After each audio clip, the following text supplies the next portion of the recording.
before we go to the next item, item number 22, I just want to make mention that Supervisor Anderson has left as he is not feeling well. With that, we're going to go ahead and turn over to item number 22, Community Response and Recovery, Strengthening Our Regional Capabilities in the 4 Phases of Emergency Management. So, thank you.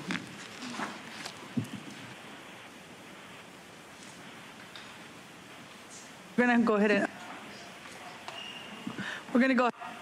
public comment, and then we'll go from there. Thank you, Chairwoman Vargas. We have 14 requests to speak on this item, 5 in person and 9 requesting to speak by phone. Also note for the record that we did not receive any e-comments on this item. For any individuals that requested to speak on item 22 by phone, please dial into the conference line using the instructions that were provided to you. And pursuant to the board's rules of procedure, because there are 10 or more speakers on this item, the speaking time will be limited to 1 minute each. So I'll ask you to keep your comments to 1 minute. We'll begin with the in-person speakers, starting with those in favor of this item. As your name is called, please come forward and stand on the arrows until it is your turn to speak at the podium.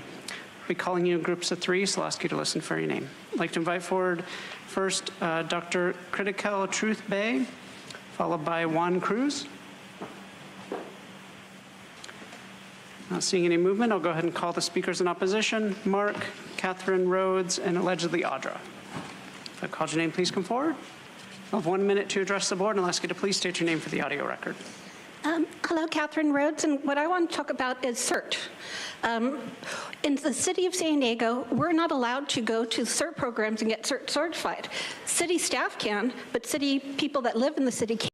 And then when I would go to county staff and say, can I just do your CERT program, since you guys should fund it because it's emergency services and emergency stuff is things to do with the county.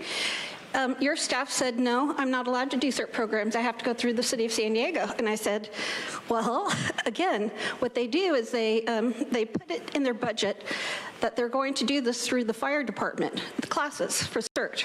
And then they cancel, and then you sign up for the classes, and then they cancel it year after year after year.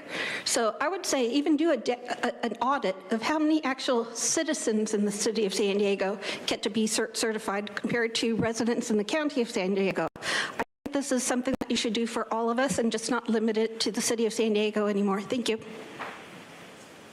Thank you. Next speaker, please.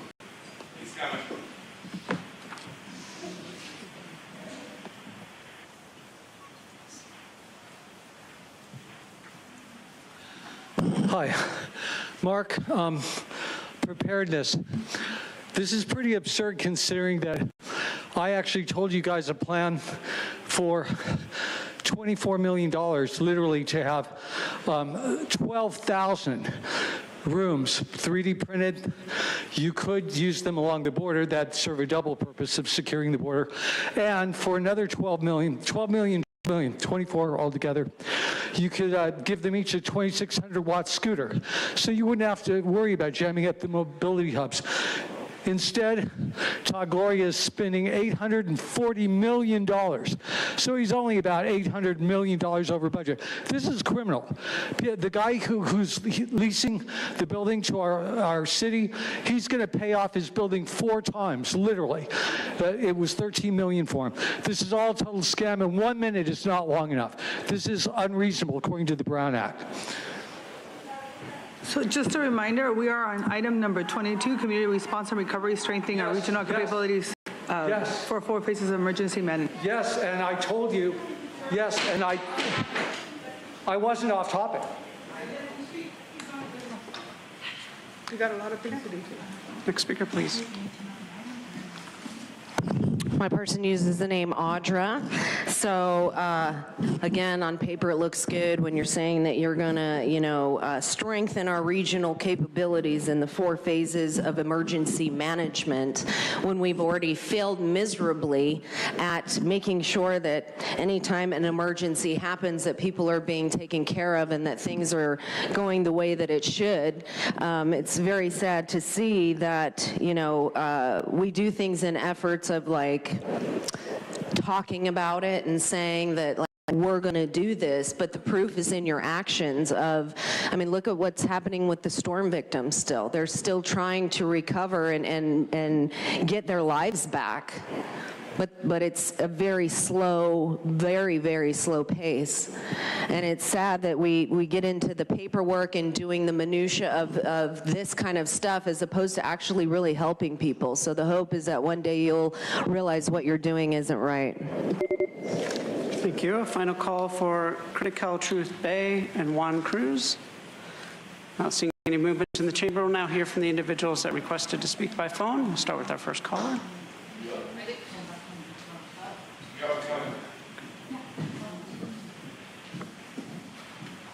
Paul Bold, on number 22, I think you're putting the cart before the horse on this one. Recommendation 1 is to solicit community input, but then you ask for various actions. Shoring up the funding, central fiduciary to coordinate the distribution of relief funds, even setting up 2 new bureaucracies which might not even be wanted or needed. The board letter says the board received a list of 70 recommendations, 30 already implemented and 40 still outstanding. This letter has 8 recommendations. Are there 32 others, or were they combined in some way? Copy of the recommendations should have been attached with the completed ones checked off. This crazy proposal needs to be rejected. Another half-baked idea. Thank you. Now hear from the individual in person. Ask you to please state your name for the audio record. Hi, my name is Dr. Critical Truth Bay. I'm a policy analyst on the U.S. level. I actually work with Shabak Altruistic Inc., Dr. Nieta Carroll, who's been servicing domestic violence, human trafficking victims for over 30 years. So my question is, how is San Diego fixing the emergency preparedness department, starting with the continuum of care? It's a hot mess, just like LASA. It's no different. Ms. Tammy Kohler, the budget for RTF, $330,000 if I'm not mistaken, not even close to the millions. How are we solving anything when it comes to lack of funding? So I just wanted to find out exactly where the federal, state funding is coming through San Diego County, how it's being regulated, and how it's being distributed, because the community is not getting taken care of. And nice to see you, Ms. Montgomery Stepp, Reparations Task Force. Thank you. We'll now return to the individuals that requested to speak by phone.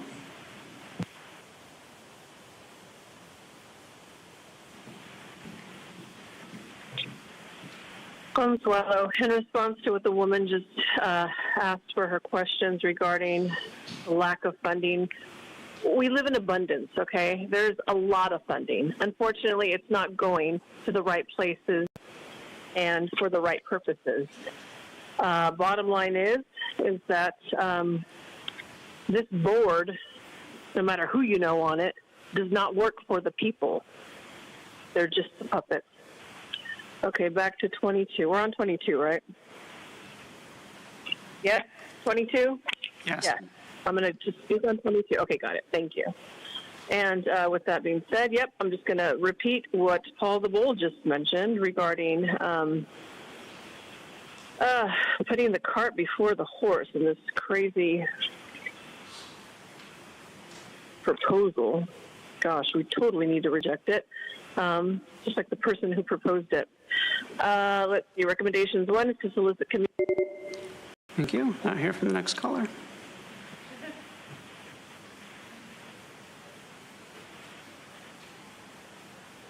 Good afternoon, Chairwoman Vargas and members of the board. This is Jesse Robas calling in to express my strong support for item 22, community response and recovery. Before I begin, I want to thank Chairwoman Vargas, Supervisor Montgomery Stepp, Supervisor Anderson, Supervisor Desmond, Supervisor Lawson Reamer for your swift operational response following the January storms and for your continued support of fire districts, including the San Miguel Consolidated Fire Protection District. It is essential that the county remains committed to equitable support for special districts, which are integral to maintaining a diversified and resilient fire and EMS network. A well-supported system of special districts strengthens the regional emergency response capabilities and ensures that communities have the resources needed to respond effectively to disasters. While I serve as elected representative for La Presa and Spring Valley, two communities severely impacted by the January floods and still in urgent need of assistance, I want to clarify that my statement here today reflects my personal perspective in this role and does not represent the official positions of the district or the Spring Valley Community Planning Group. Having worked directly at the local assistance center and the disaster recovery centers, I witnessed significant gaps in resource management and long-term recovery efforts that must be addressed to improve. Thank you. Now hear from the next caller.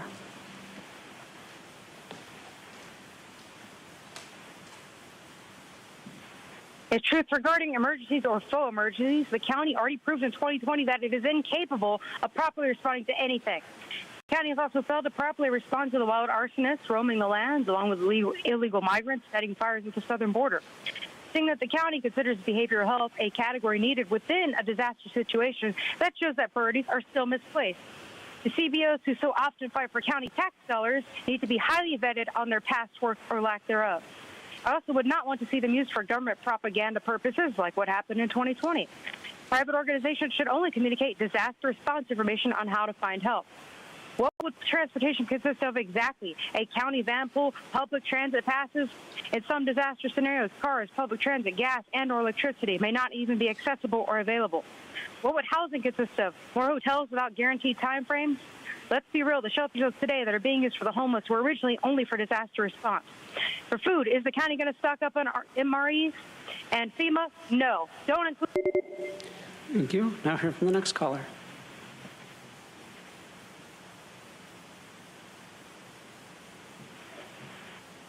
Hello, my name is Juan Cruz, and I'm very grateful to have this opportunity to speak.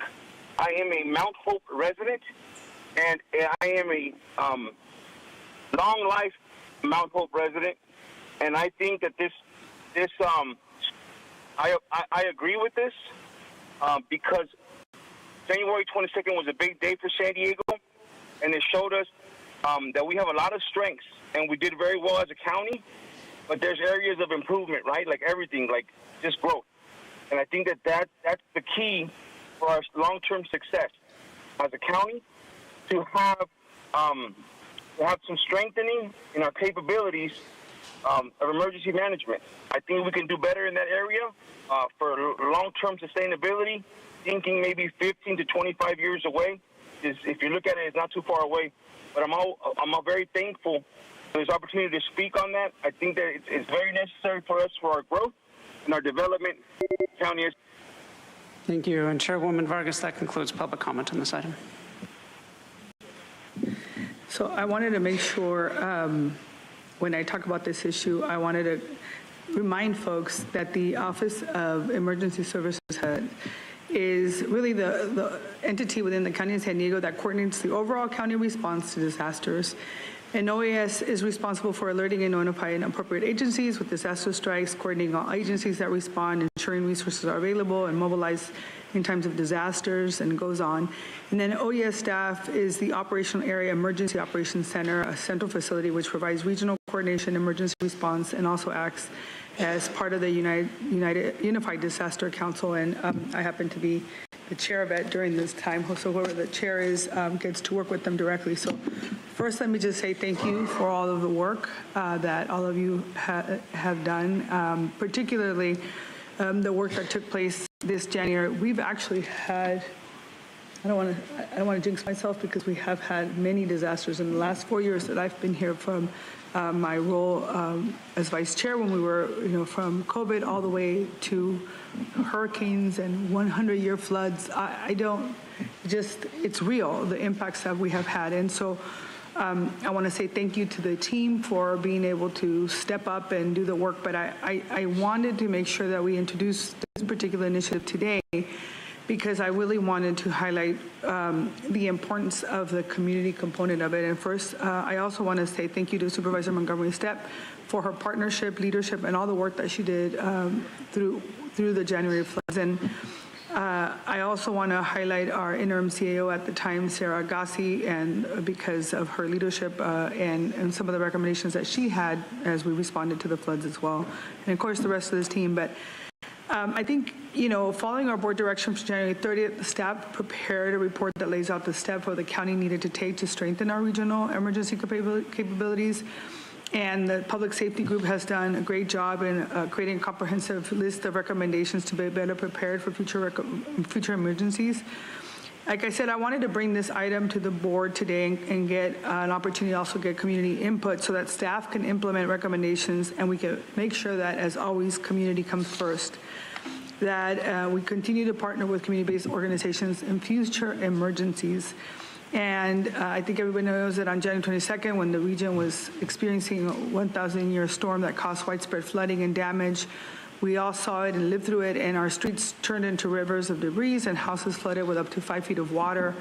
It resulted in $30.8 million in verified damages, and mostly the communities that had been for years underinvested. These were communities that for so many decades have suffered through so many other things. And so as communities continue to work towards recovery, we have to face the reality that climate change is real, and we continue to face emergencies like we did last year. And so it's important that the county continues to strengthen our emergency preparedness, mitigation, response, and recovery. And then also I want to make sure that we're working closely, like I said, with philanthropy, community-based organizations, and stakeholders. One of the things that I think was very real in this component is that I think there is the expectation of what the folks outside of the community want us to do, and then the limits that at times we had because of the rules and regulations, either by federal government or state government. And so I think as we're gathering this information, as we're making these recommendations, I want us to work really closely with our government affairs team so that we can continue to put pressure so that if laws need to be changed, that we do that, right? I know that with FEMA, we've done that. We've gone in and we've said we need to make sure that some of those funds come into our communities, not just for the immediate situation that they're faced with the long-term recovery. And the community component is still something I think that needs a lot of work from the federal side, but also to make sure that we also understand that it's part of the work that we need to be collaborating, coordinating as we're moving forward and identifying where else we can get resources. And so I'm grateful for all the folks that spoke up today, but I know that many organizations have been part of this process. And so with that, I would like to make a motion to approve this item. And again, really thank all of our teams for everything that they've done. And I know there's a lot of things in motion already, but I want to make sure that as a board, we know that this is a priority for us as we move forward. Thank you. Supervisor Montgomery-Stepp. Thank you very much, Chairwoman Vargas, for your partnership and leadership around this issue and us looking toward the future, because we know that we have to plan for these types of disasters. They've been ongoing for the last several years. So in different forms, but still we need to make sure that we are providing disaster relief that is easier and not making it harder for our residents. So thank you for your leadership. And I have more comments on the next item, but I will second this motion. Yeah, thank you so much.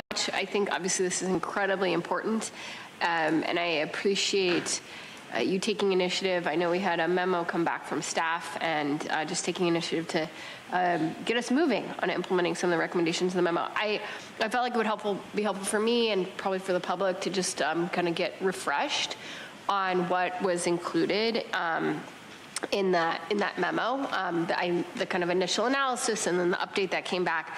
And I know that staff was able to move forward with 40 of the 70 recommendations. So first of all, commending you all for having 70 recommendations and then moving forward with 40 of them. So that's quite something. I would appreciate just a high-level update on what those recommendations were and kind of the status of what you've been able to move forward already. Absolutely, and thank you, Vice Chair and Chairwoman Vargas and members of the board. And with that memo, when we reported back on the recommendations that did not require board action, and we began implementing some of those recommendations, but there are also recommendations that require either board action or additional resources. And so we began moving forward with some of those recommendations that needed additional resources, and we're going to lean on the board to come back to us with any additional board direction or return to you if we were ready to move forward with items that needed additional board direction. But I do have Jeff Toney, who's our new our director of the Office of Emergency Services, and he can run down the brief that we briefed the board offices to give you an update on the memo. That'd be great. Thank you. All right. Thank you, Chairwoman Vargas, for bringing this item, and Vice Chair Lawson-Remer. I can provide a brief high-level overview. We've briefed some of your staff on just the high points of our analysis of the original June 13th memo. Andrew sent a memo back on September 26th with OES feedback on all 70 recommendations. Again, a lot that we're already implementing, some that will require some additional staffing and or resources to carry out. But there were four main themes in the original memo: readiness and training, public information, community resources, and increased capacity building and coordination with volunteers and community-based organizations. I'll touch on readiness and training first. Our training and exercise branch is basically one staff in our office. He does a great job, but responsible for coordinating 4 exercises for our staff, conducting regional exercises with all partners across the county region. We will be developing a multi-year training and exercise plan, and we can do that through the Unified Disaster Council. That is a great body that we have here locally with a joint powers agreement with the county and all 18 cities. It's something unique to the county that's worked really well in terms of regional planning and decision making. And then with the January flooding, we utilized 300 disaster service workers, county employees going out and about, serving in various roles throughout the response. That's a program that we hope to build upon. We've got categories of work that county employees can perform, including call center operators, helping with animal services, shelter workers, EOC responders, things like that. I want to really make that more robust and more training for our county employees there. Touching on public information, we have a regional public information officers group that we utilize during the response, but I'd like to utilize that before disasters, during, and after disasters. This is city jurisdiction, special districts, and county public information officers, daily calls, daily coordination to make sure that one message, unified message, can go out.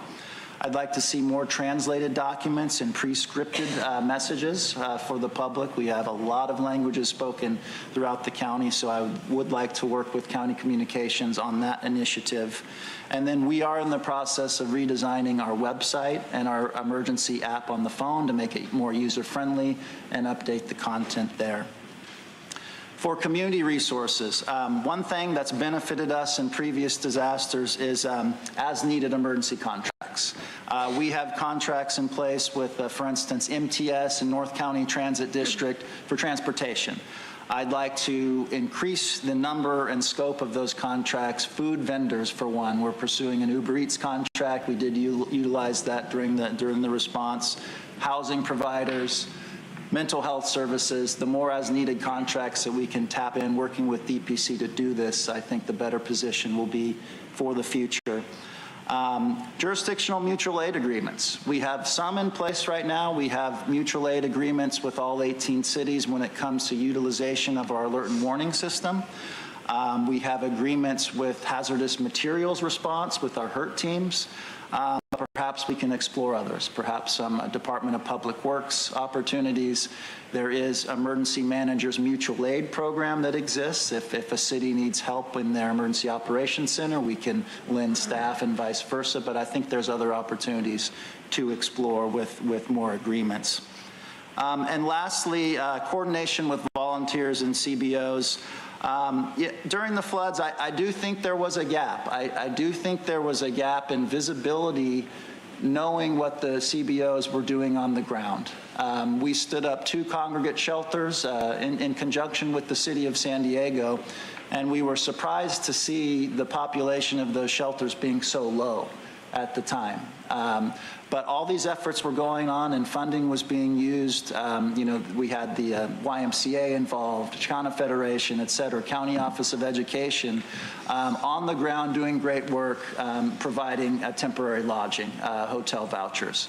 And then as that need became more evident, we stood up the Emergency Temporary Lodging Program for the remainder of the time. So engaging the CBOs and volunteers early, more training, that was just that effort was remarkable in the work that they did. It was just outside of the structure of OES traditionally. So I think we need to work to bridge those gaps, bring them into preparedness, response, and recovery.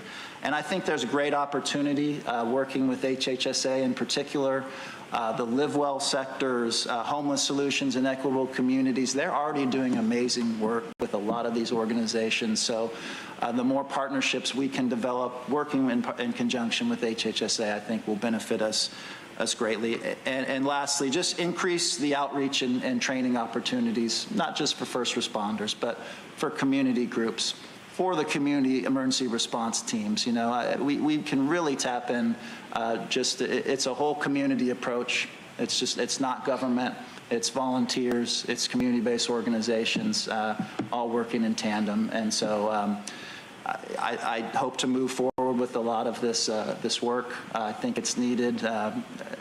Disasters are becoming more and more common, bigger, larger, longer, more complex. So the more we do now to strengthen our capabilities, I think it will serve us well.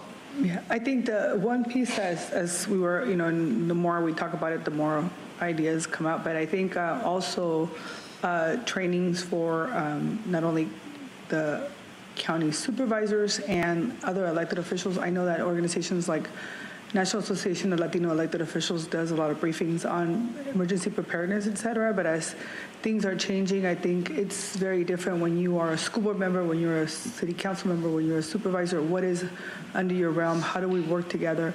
I think that's extremely important. I think all of us have really strong relationships with our community, with other elected officials, because we've worked really well together for so long. But now that you have term limits on board of supervisors and city councils, in the past, there would be a supervisor that would sit here for 25 years. That's not the case anymore, right? And so I think it's important that people are trained and that they get information. I know how to do a state of emergency because I come from that world, but doesn't mean that the next, whoever, people who serve on these capacities, you don't automatically know all that information. So I think it's important to train all of us so that we have the same information. And are we able to move money? What are the things that we can do really quickly when we need to react on behalf of our communities? I think that's another part. And as listening to you, I hope that one of the things that comes about from all of this is maybe, some type of conference where we bring everybody together to have a conversation of how do we prepare for future ones? I mean, because if you think about the work that all of you are doing, we just set up an incident command for what's happening in Tijuana River Valley around air pollution and the sewage. So you all are working on emergency preparedness and response all the time beyond what people usually only see, which is fires and different climate impacts. So I want to make sure that folks continue to know all the great work that you're doing on the ground every day. So thank you for that. All right, we have a motion and a second and no additional comments, please.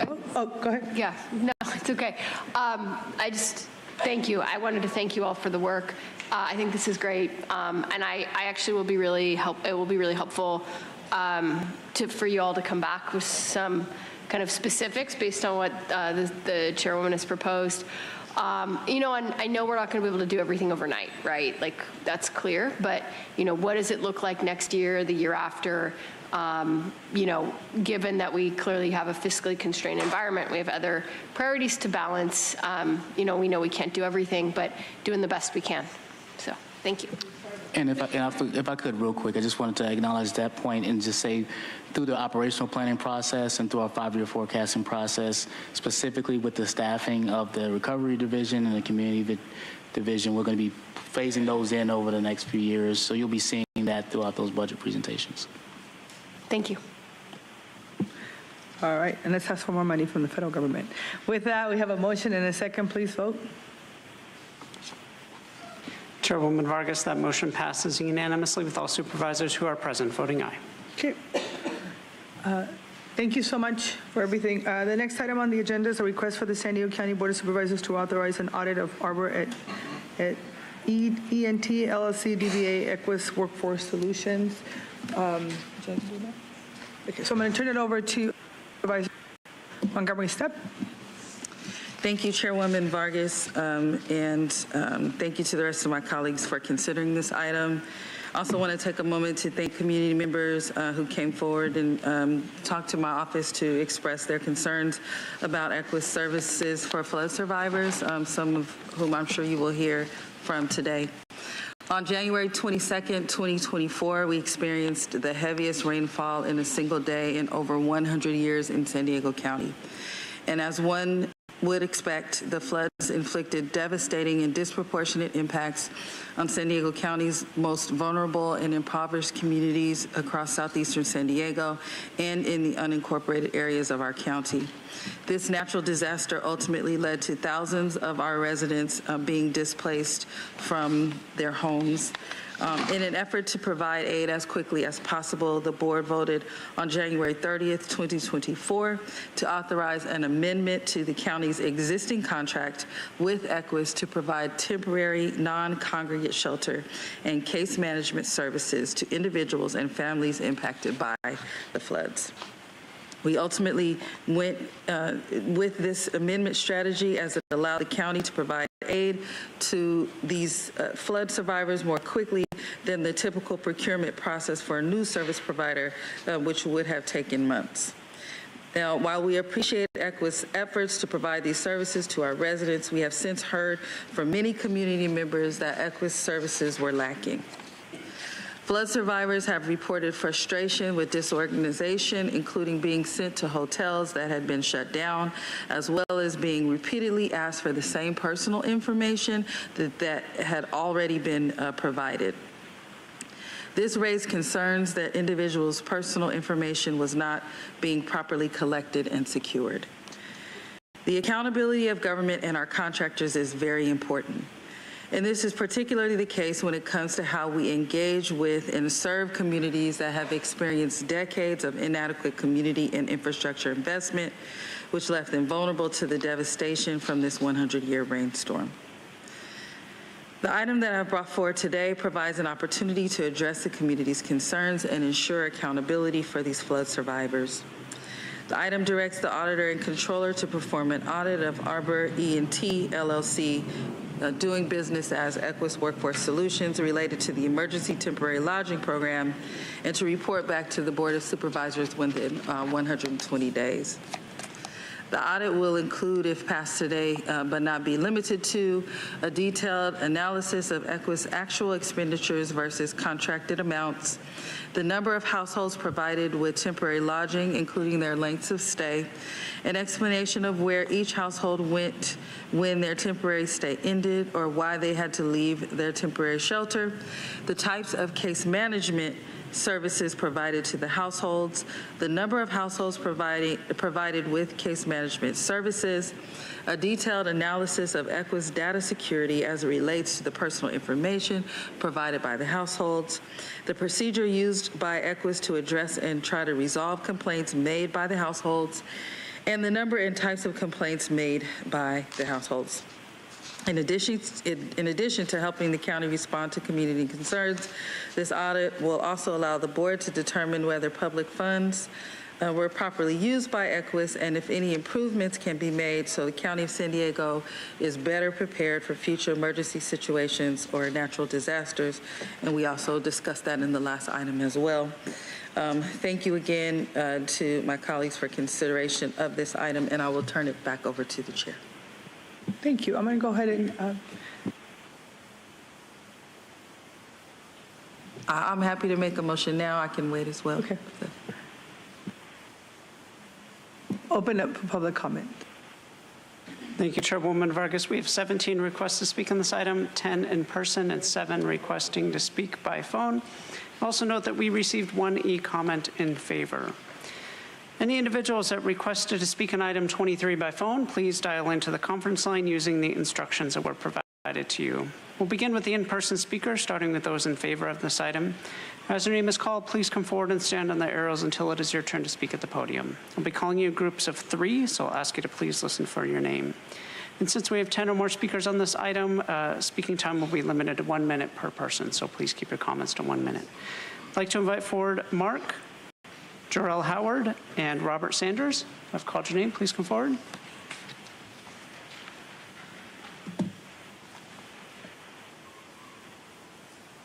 I'll ask you to please state your name for the audio record. How long do we have? 1 or 2 minutes? 1 minute. Mark, that's absurd, 1 minute. Okay, first of all, it wasn't the rainiest day. I've been here my whole life. I've definitely seen rainier days. But I'm sure they're suing you for that they didn't have proper drainage. The whole idea of Equius, even if it had worked perfectly, the whole thing is a total scam. Like I said before, I've told you how for very little, within 2 years, you could have had all the homeless people in 3D printed houses and more 3D printed places ready, in fact, because they would slowly, over a year, reintegrate back into society.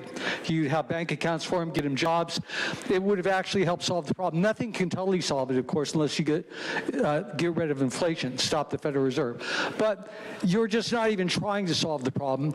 And this is just a joke, like Equius. Even if you had done the contract correctly, if they had done it correctly, it's a scam. Thank you. As the next speaker is coming forward, I'd like to invite 3 additional speakers in favor: Marcela Ralick, Carla Gomez, and Clarisa Marin. If I've called your name, please come forward. Thank you. First, I want to thank the chair as well as the board, Monica Montgomery Stepp. My name is Robert Sanders. I'm the political and community coordinator with SEIU Local 221. I am here on behalf of our members who live in the community and that was impacted by this tragedy. Earlier this year, our county was hit with record rainfall, and we all know people, especially in communities of color and vulnerable, low-income areas, who have severely affected by flooding. In response, the county authorized the use of an existing contract with Equius to provide temporary shelter and case services as quick solutions to help. However, we know outsourcing carries significant risks. Concerns have been raised about the services Equius provide, and many are saying the efforts were disorganized, lacked clear communication, and didn't meet the same high data security standards that we use at the county. That's why we support an audit of Equius performance in the use of our public funds. Thank you. Thank you. Next speaker, please.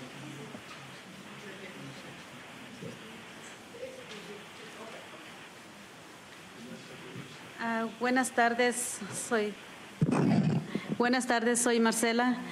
Por favor, les vengo a agradecer que gracias por lo que nos ayudó con lo que... Yeah, okay. Va a necesitar que yo le ayude. Ella le va a ayudar, ella va a hacer la traducción, usted habla en español y ella la traduce y lo responde en inglés y tiene exactamente 2 minutos porque como va a hablar en inglés y en español, ¿ok? ¿Está bien? Ahora comencé. Sí, buenas tardes. Yes, good afternoon. Vengo a agradecer que gracias por la ayuda de ustedes que nos ayudaron cuanto el 22 de enero. And I'm here to really tell you that I'm grateful because of the help that you gave us on January the 22nd. Aunque no fue culpa de ustedes, fue culpa de la ciudad no nos ayudó para nada. Although it was not your fault, it was the city's fault. However, the city did not help us at all. Ahora lo que les voy a decir que ECO, la que nos ayudó, algunas personas los trató bien, a otras personas los trató mal. Okay. However, the entity who helped us, ECO, they treated certain people well, but some other people they did not treat that well. Y ahora lo que les digo que si nos podría hacer otra cosa ustedes, hablar con la ciudad, ¿qué va a ser? ¿Qué solución que nos puede dar para la próxima lluvia que ya pronto va a empezar? So I'm here to ask you if you maybe can speak to the city because I want to know what they're going to do, what the solution is going to be, with the next season for the storm.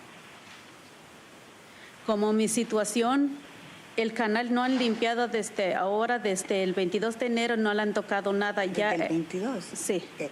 Like, for example, on the channel, that has not been touched, not since January the 22nd. Y sí estamos preocupados nosotros porque hasta nos da gana de ir a limpiar, pero no sé qué podemos hacer porque es un trabajo grande. Okay. So we're really, really worried about it. As a matter of fact, we have even been thinking about doing it by ourselves. But the thing is that it's a pretty, it's a lot of work. Y sobre de la ayuda que nos dieron, según yo lo estoy escuchando, que están tratando que nos van a cobrar. Okay. No sé si así es. However, the help that we already received, my understanding is that they're going to charge us for it, so I don't know what's going on with that. Thank you. No es justo. Next speaker, please. And it's not fair. Sí. Okay. ¿Su nombre? Carla Gómez. Okay, my name is Carla Gómez. Hola, buenas tardes. And hello, good afternoon. Saludos a todos. Ya es la tercera vez o cuarta vez que vengo y quiero agradecerles. Okay, greetings to all of you. I think it's either my third or fourth time here, and I'm really grateful. Yo fui una de las que me ayudó EQUES. Efectivamente, sí nos ayudó, pero hubo un mes que estaba yo aterradora. I did get help from EQUES. They did help me. However, there was a month that I was terrified. El último porque nos dejó de ayudar y yo no busqué ni nada porque yo iba a regresar a mi departamento que iba a estar en construcción. Okay, so they stopped helping us, and what happened is that I panicked because I was going to go back to my apartment, but it was under construction. Pero todavía no está listo y yo me esperé y busqué otra opción, sí, más caro. Okay. Es cierto que me ayudaron estos 6 meses, pero ya otra vez cuando se acaben los 6 meses voy a pagar, ahora sí que más de lo que yo pagaba, pero sí. So I did find another solution for 6 months. It was more expensive, and I'm trying to find a solution, and I'm going to go ahead and continue paying. However, it's a lot more what I'm going to have to pay. Yes, ajá. Entonces yo sí pido, gracias por todo, pero sí exijo una auditoría porque nos pudieron haber tenido más tiempo en el hotel y yo me pude haber regresado a mi antiguo departamento, que eran 1,500, voy a pagar 600 de diferencia. Okay, so what I'm asking if maybe you can have some type of an auditing, because I'm going to have to go back, to a new place, at the apartment, which is $1,500, which is $600 more than what I was paying before. Sí. Yo sé, tengo que trabajar, todo eso, pero tengo chance, pero sí nada más, sí va a ser un poquito complicado porque pues tengo mis hijos, empecé de cero, lo que nos dieron, uno tiene que liquidar deudas que siguen. Entonces, nomás para un ojito, por eso es que yo vengo a apoyar y a decir esto. I can work and everything, but I have kids, I'm just asking for a lot of help. I'm trying to do it on my own, but, I just have the kids. Thank you. Thank you. As the next speaker is coming forward, I'd like to invite the remaining speakers in favor, Armin Harvey and Sandra Garcia. If I've called your name, please come forward. Hi, good afternoon. My name is Clarissa Marin, and I am coming in support. I just want to thank you for sitting with the community, listening to the concerns, and more importantly, touching on not just with the few that spoke, but the hundreds we've been speaking to, which is we're worried about the next cliff, right? So I think number 22 was great, and a lot of what we heard touched on the same concerns we've been expressing, for over 9 months now, so thank you. But there's another cliff coming because of the lack of data, because of the failures of the contractor that was given this contract. A lot of them were forced to have to scramble and sign leases that are going to end. Those 6 months of assistance are ending, December, January, February, and March. And we know that those household incomes are not even enough to cover the leases that they were forced to have to sign in order to get the assistance from the Housing Commission in the first place.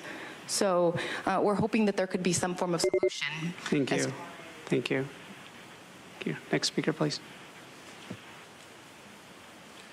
Hey, my name is Armand Harvey, president and founder of Harvey Family Foundation. Haven't been up here in a very long time, but I want to speak to this item and thank you, Supervisor Monica Montgomery, for this. As you know, that we've had many issues with this company, and a lot of the residents, I'll let them speak on behalf of what they went through, because I can't speak for them. but a lot of us had made sacrifices to help these families. And I also thank you, Ms. Ebony, for listening to a lot of our cries, a lot of the help that we needed, as well as you, Supervisor Vargas. So I think both of these items is a testament that we have a long way to go, but we're stepping in the right direction. There's a lot of mistakes that we all can learn from and that we need to learn from. But I thank you guys for making those right steps in the right direction to really help a lot of us in the community and CBOs. Thank you. Thank you. As the next speaker is coming forward, I'd like to invite the speakers in opposition, Catherine Rhodes and allegedly Audra. If I've called your name, please come forward. Mi nombre es Sandra García. Okay, my name is Sandra Garcia. Gracias a Dios, ahorita no sé cómo estoy con ustedes para compartir mi historia que pasé. Thank you, God. You know, I don't really know how I'm doing here with you, so I can tell you my story and, you know, what I went through. Yo perdí a mi esposo durante la lluvia. I lost my husband during the rains. Trabajé por muchos años duro para el retiro de nosotros estar bien. Estuvimos hasta el día de enero. Okay. Para el retiro de él. De nosotros los dos. And then, you know, many years went by, you know, for our retirement and for both of us to be okay. Y mi esposo pues murió durante el proceso de la lluvia. And by my husband, however, he passed away, you know, during the storms, when that was going on. Mi casa quedó destruida, la mitad de la casa. My house, it was destroyed. Half of it was destroyed. Y yo fui persona que no fui elegible porque yo no estuve en el hotel. Okay. However, and I was one of the persons that didn't meet the requirements because I was not staying at the hotel. Porque verdaderamente mi situación, no, lo de mi esposo, mi familia estaba conmigo. Okay. And honestly, it was because of what was going on with my husband, and my family was there with me. Ahora estoy aquí por todos los neighbors y todo, que se abra su corazón de ustedes, de todos los que puedan. Okay, but I'm here on behalf of all my neighbors and to see if we can open your hearts as much as we can. Para todas las personas que en realidad no fuimos elegibles para ayuda. And that would be for all of us, all the people that we were not, we didn't meet the requirements for the help. Y muchas gracias, espero su corazón les abra para todos nosotros, no nomás para mí. Okay. Y gracias a Dios puedo estar hablando porque no podía hablar antes. Okay, and thank you, God, you know, for opening your hearts for all of us. I'm here for all of us here. And now I can speak because before I could not speak. Thank you. Thank you. Next speaker, please.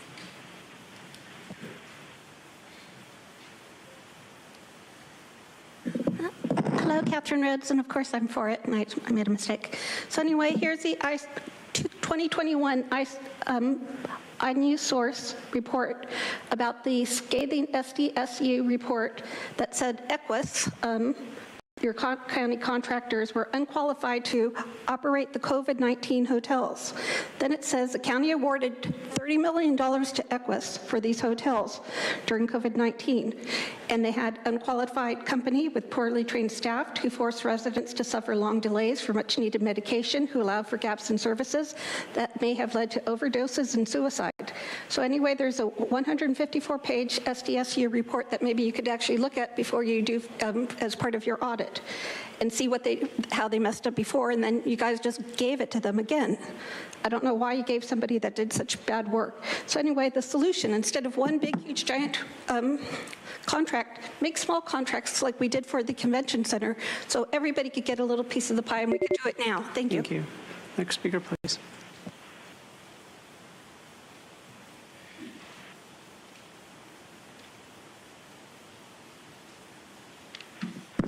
My person uses the name Audra, so it's sad because this is all due to your negligence, because you're getting in contracts with people that are knowingly negligent.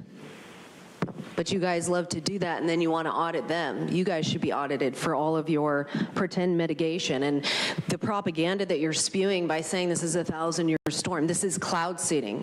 Cloud seeding is real, and it's happening. And it happened during, after, and before the storm. And people have lost everything. It's like, instead of acknowledging that this isn't your climate god happening, this is man-made weather warfare, It's going to continue. Storms are going to get worse because of man, because they are creating these. Whether or not you want to believe it, those are the facts. It's not dependent upon your belief. But these people are dependent upon you making sure that you're doing everything in your power to make sure this doesn't happen again. And it's your fault these contracts are in place. Thank you. Final call for Jarrell Howard. We'll now hear from the individuals that requested to speak by phone. We'll start with the first caller.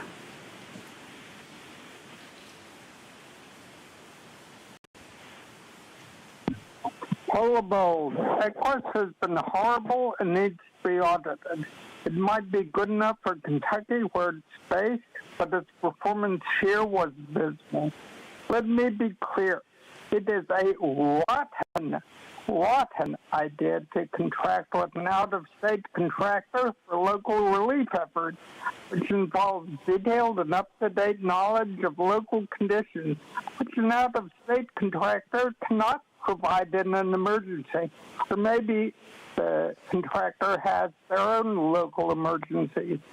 Apparently, while being serviced by Equus, a few families had to be totally disrupt their schedules and pack up or move several times.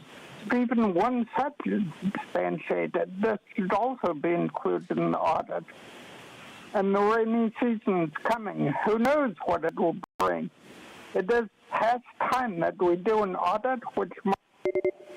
Thank you. Now hear from the next caller.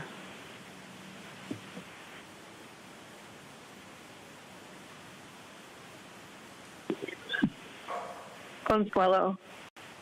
Gosh, such blind faith these people have in this local government. So, here we go, round two. The greedy snakes turning on each other with these requests of audit.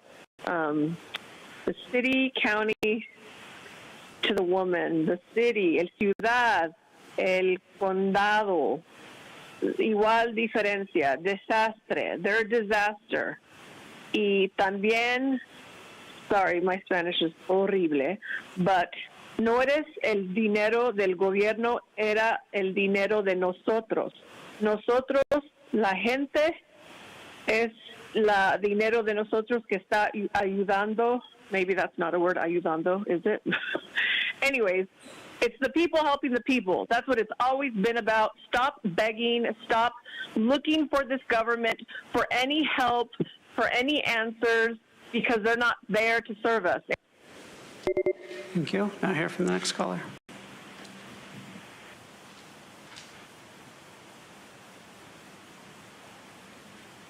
Hey, Gambler here. How you guys doing? You know, the flooding was done because of negligence. You guys didn't do what you guys were paid to do, causing a problem that you guys are looking for money for. I know that, you guys don't really want to solve the problem, and half the shit that you guys say is a bunch of crap because I don't see any of you guys promoting a guy named Julian Brown. Julian Brown just recently turned plastic into water, drinkable water. The byproduct of plastic is graphene. Graphene could be used to make your lithium batteries charge 10 times faster. But you guys don't want to go ahead and address this problem because this guy is quite literally invented, and he's 19 years old, African American, and Monica refuses to acknowledge his... Thank you. Now hear from the next caller.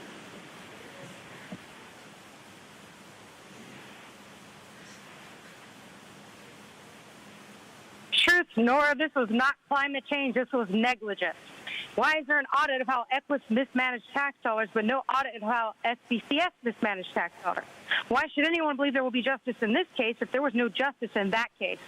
But interesting that youth supervisors chose Equus in January when only 1 month later, U.S. Department of Labor found that Equus violated child labor laws. Equus paid a lousy $16,000 fee. By 2021, the county paid Equus $342 million, partly for those pointless COVID hotels.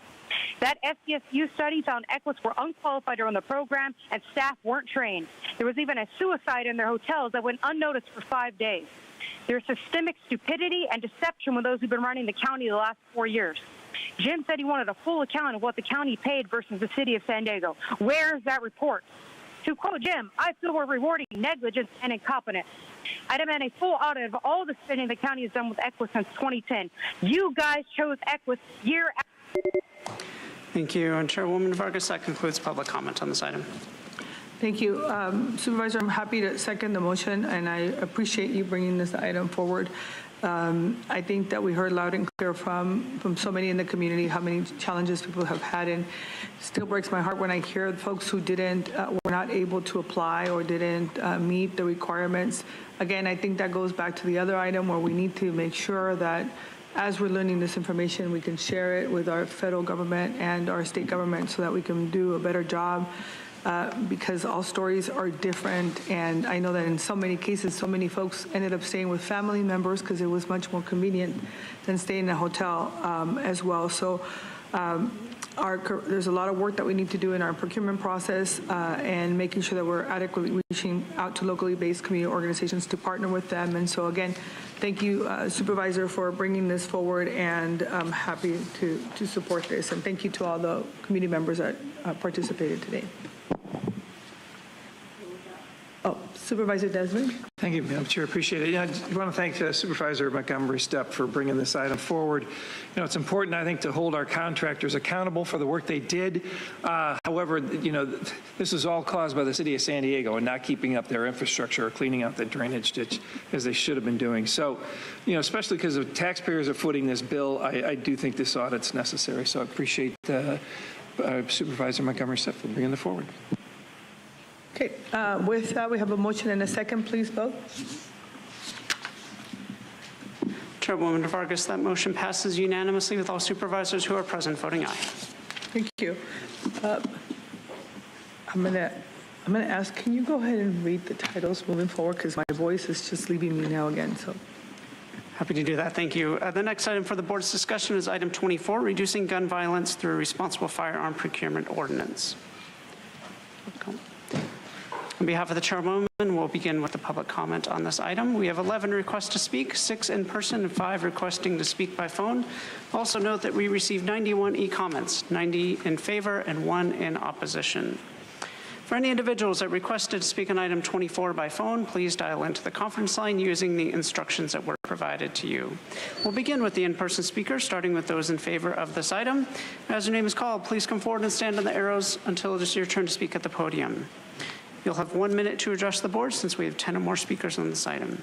I'd like to invite forward Roseanne Sharp, Therese Heimer, and Cornelius Bowser. If I've called your name, please come forward.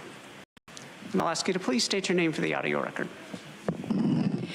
My name is Roseanne Sharp, founder of Never Again CA and a resident of San Diego County. I want to thank the board for Board of Supervisors for their leadership on gun violence prevention. Chairwoman Vargas has been a strong supporter for many years. Supervisor Lawson-Remer has worked tirelessly to set the best standards for the county on preventing gun violence. And Supervisor Montgomery Stepp knows firsthand how important these standards are for preserving and protecting our lives of our citizens. When Brady issued its report on combating crime guns, focused on the key findings were 90% of guns recovered in crimes are traced back to sales of just 5% of gun dealers who had firearm violations. This pending act is an opportunity to reduce gun violence by penalizing the violators on the supply side. This act is not burdensome. Rather, it financially rewards law-abiding firearm dealers and uses the purchasing power of firearms to. Thank you. Next speaker, please.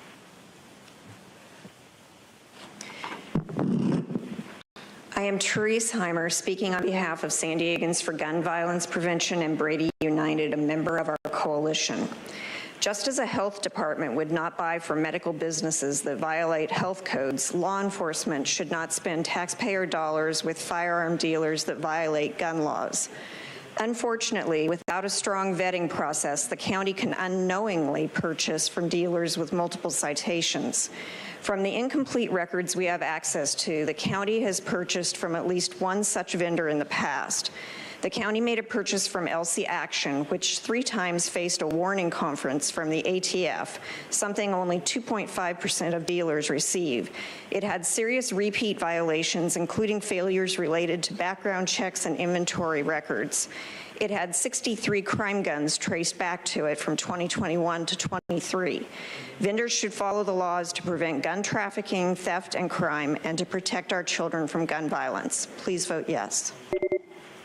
Thank you. As the next speaker is coming forward, I'd like to invite the speakers in opposition, Mark, Oliver Twist, and allegedly Audra. If I've called your name, please come forward. Good morning, members of the Board of Supervisors. My name is Cornelius Bowser, and I stand before you as a man who has lived in the shadows of gun violence, a reality that has stolen too many lives in our community. I once believed that carrying a weapon would bring me safety and respect, only to learn that it actually led to fear and loss. I have seen the devastation firsthand, friends lost to violence, families torn apart, and futures erased in the blink of an eye. Today, I urge you to support the county aimed at holding firearm vendors accountable. This is not just about regulations, it's about creating a culture of responsibility and respect for the life in our neighborhood. By ensuring that vendors comply with stringent safety measures, we can prevent gun violence from ending up in the hands of those who would use them to harm. This ordinance is a critical tool in our fight against gun violence, but it is also only a powerful tool as collectively. So I urge you to vote and support this. We deserve a brighter and safer future. Thank you. Next speaker, please. Mark, as we know, the majority of this board doesn't want any Americans to have good rifles, which is absurd. So this is just a ploy. There's already lots of restrictions. They have to do background checks, et cetera. All that already exists. All this is doing is threatening them, basically saying, if you don't follow every rule we come up with from now on, you won't get the big contracts for your company that sells guns or arms. And of course, they all want the big contracts for their business, which I'm sure the city is one of the greatest. So it's just a strong arm tactic. I know you guys are completely for disarming America, which is un-American and completely absurd. There's about 170 million citizens that have good rifles, and 2 million people in our military, Monica, 2 million. So think about that. What do you think's keeping people from invading us, like the cartel, who I heard recently China is giving missiles to, and they've already got machine guns and stuff. They don't obey the law. It's the people that would stop an invasion. Thank you. Next speaker, please.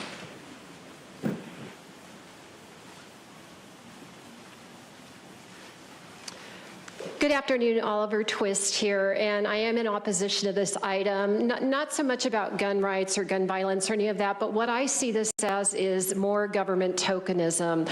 And I go back to your own board letter where it says here, San Diego County would be setting a higher standard for transparency and responsibility in its firearms procurement. Notice it doesn't say this will make you safer, this will stop violence. It's just to give the appearance of transparency. And again, that is tokenism that is a political talking point for the politicians, particularly in election season. What I really draw your attention to yet again is this ghost gun manufacturer from I think 2022. He was pled down from, I think it was 28 counts, 28 felonies to 1 felony. He got 1 year in jail and then 2 years probation. He's already out of the streets. He was released July 23. So please stop the tokenism. Thank you. Next speaker, please.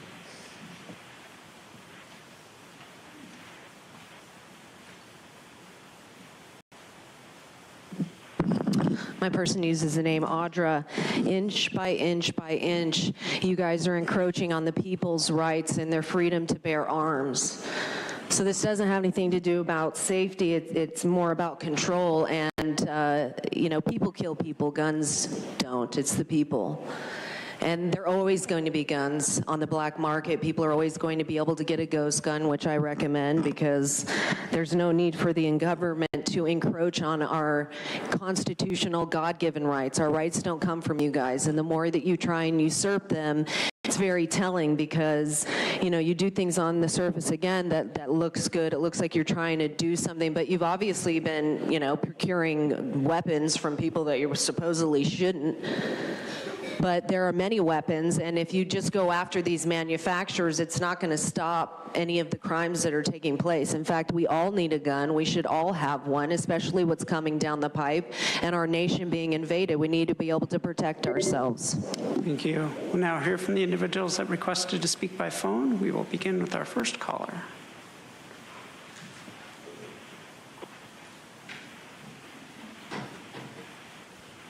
Pam. Number 24, no. I admit this item is confusing, and a public speaker from the previous meeting questioned the purpose and intent of this item. Per the item document, at least 90 California law enforcement agencies, including San Diego County, have purchased firearms from dealers with documented violations. Is there evidence of a current issue of which we, the people, should be concerned that guns are being purchased unlawfully by the county? If so, how has this been allowed to occur? At the last meeting, Supervisor Desmond commented there is no issue and voted no on this item. Under recommendations, number 1, CAO to develop a firearm procurement ordinance for board consideration. Really? Are there no policies and procedures currently in place? Where is the transparency to the people? A vote should be postponed on this until this item is clarified for the public and evidence of any wrongdoing by this county in purchasing these guns is provided to the people. If the evidence confirms the county procures guns in accordance with the law, then there's no need for this agenda item. Tara, is this availed? Thank you. Now hear from the next caller.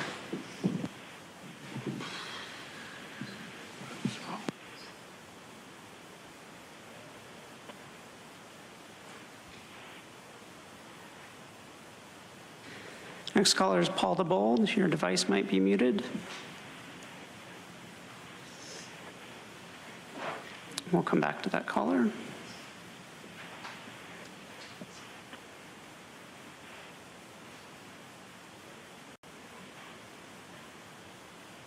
Consuelo, I'm right here. Hold on. Anyways, sorry. Did you tell Paul DeBold you're going back to him? Yes, we'll come back to Paul.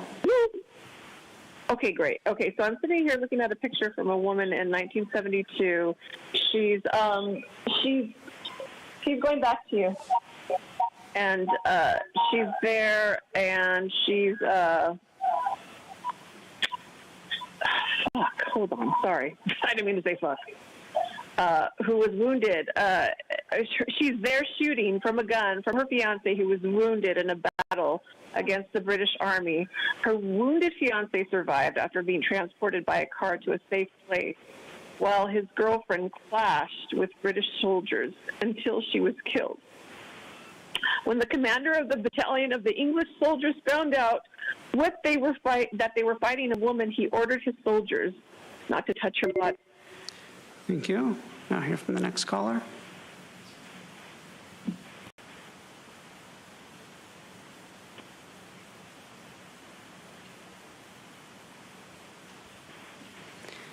Again, next caller is Paul DeBold. Your device might be muted. We'll come back to him.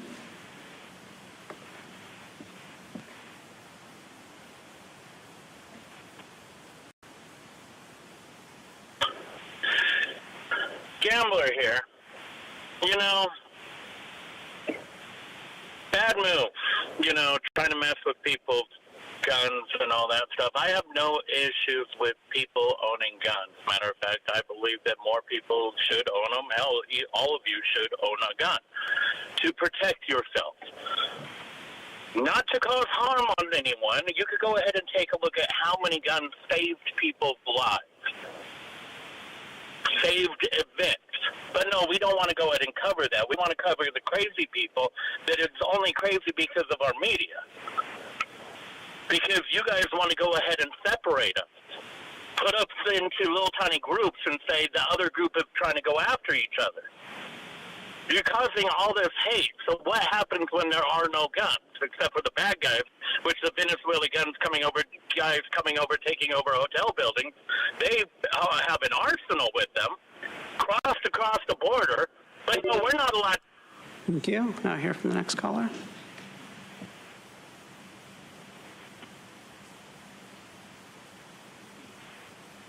Truth, more Tara wasting our tax dollars on more? Up here we can theater like all day long. But curveball, why don't we talk about why this campaign item is back? That's because Nora decided to pull a Tara and skip out on the meeting. This board is an embarrassment to the county, and that's the real type of emotional violence that people should be concerned about. This item's reference to an LA Action Police flight is still incorrect. It's supposed to say LC. Nobody can even be bothered to be accurate with Tara's theater. Nor I request that you use your censorship skills on Tara, because political theater is wasting our time. This item qualifies as a repeated misuse of taxpayer funds. What is the responsible firearm procurement? Does that include Nora wasting $109,000 of our tax dollars on her personal armed security guards in August 2022? Or maybe the current contract with Invicta Allstate Security, where the standard security guys with CCWs get paid $81.90 an hour. Obviously, that's an example of how easy and quick procurement of firearms is essential for safety, especially for women. Terry, imagine the show. Thank you. Now hear from the next caller.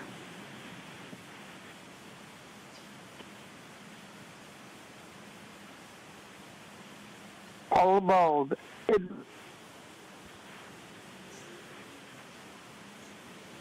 Paul, you may have muted your device. We're not able to hear you.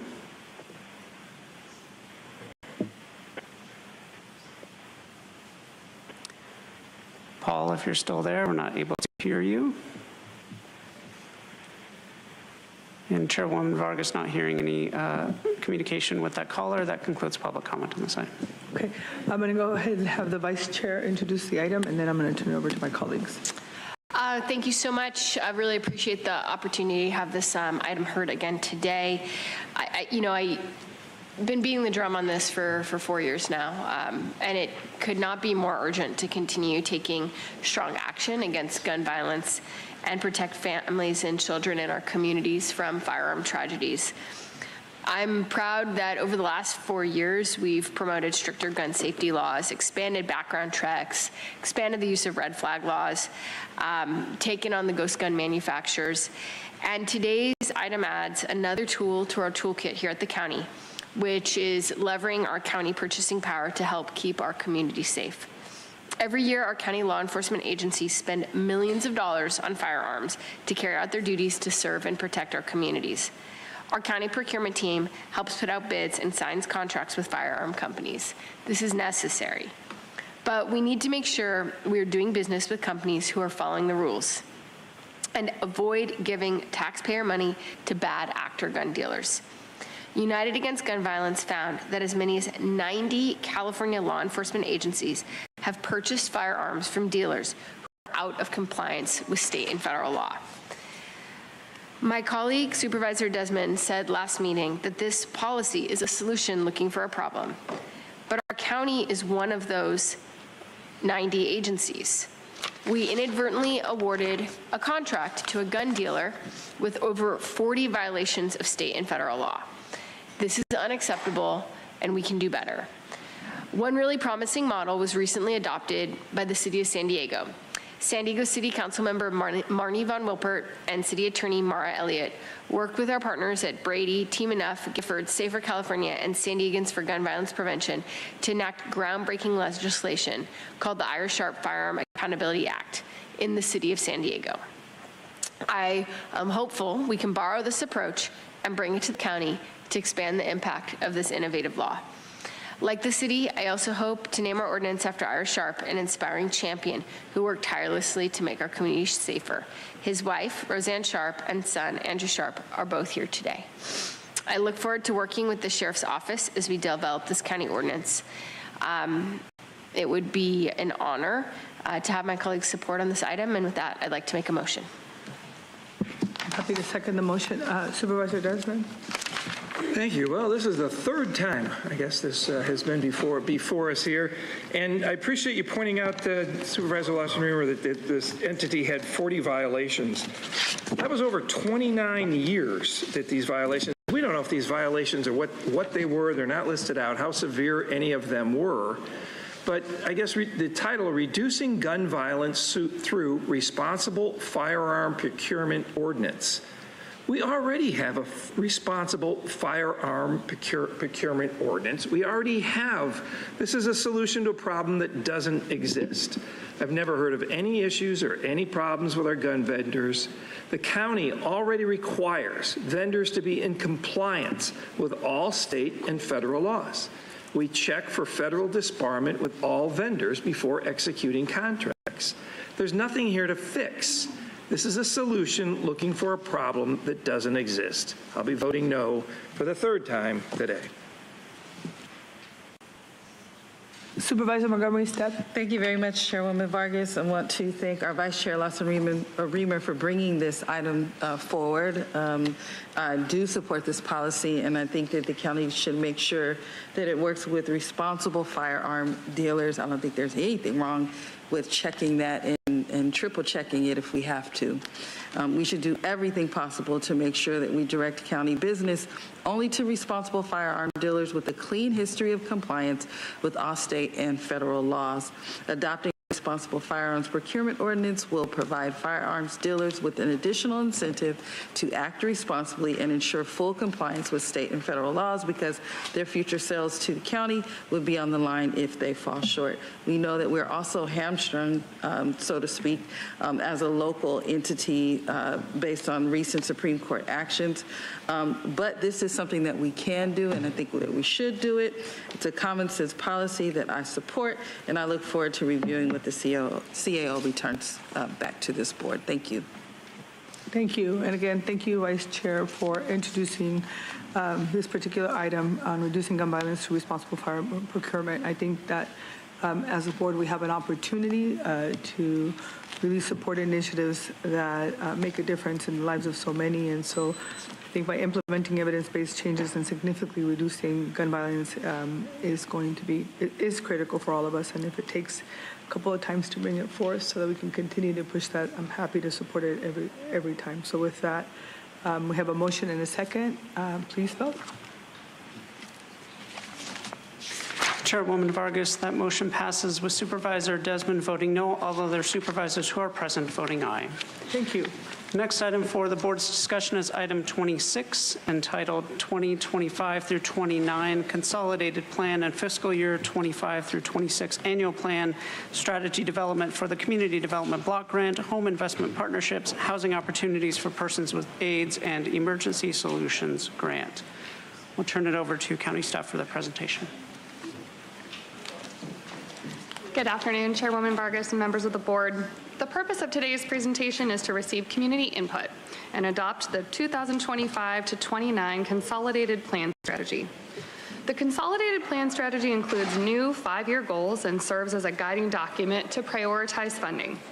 The new strategy will be applicable to the 4 federal entitlement programs administered by the county from the U.S. Department of Housing and Urban Development, or HUD.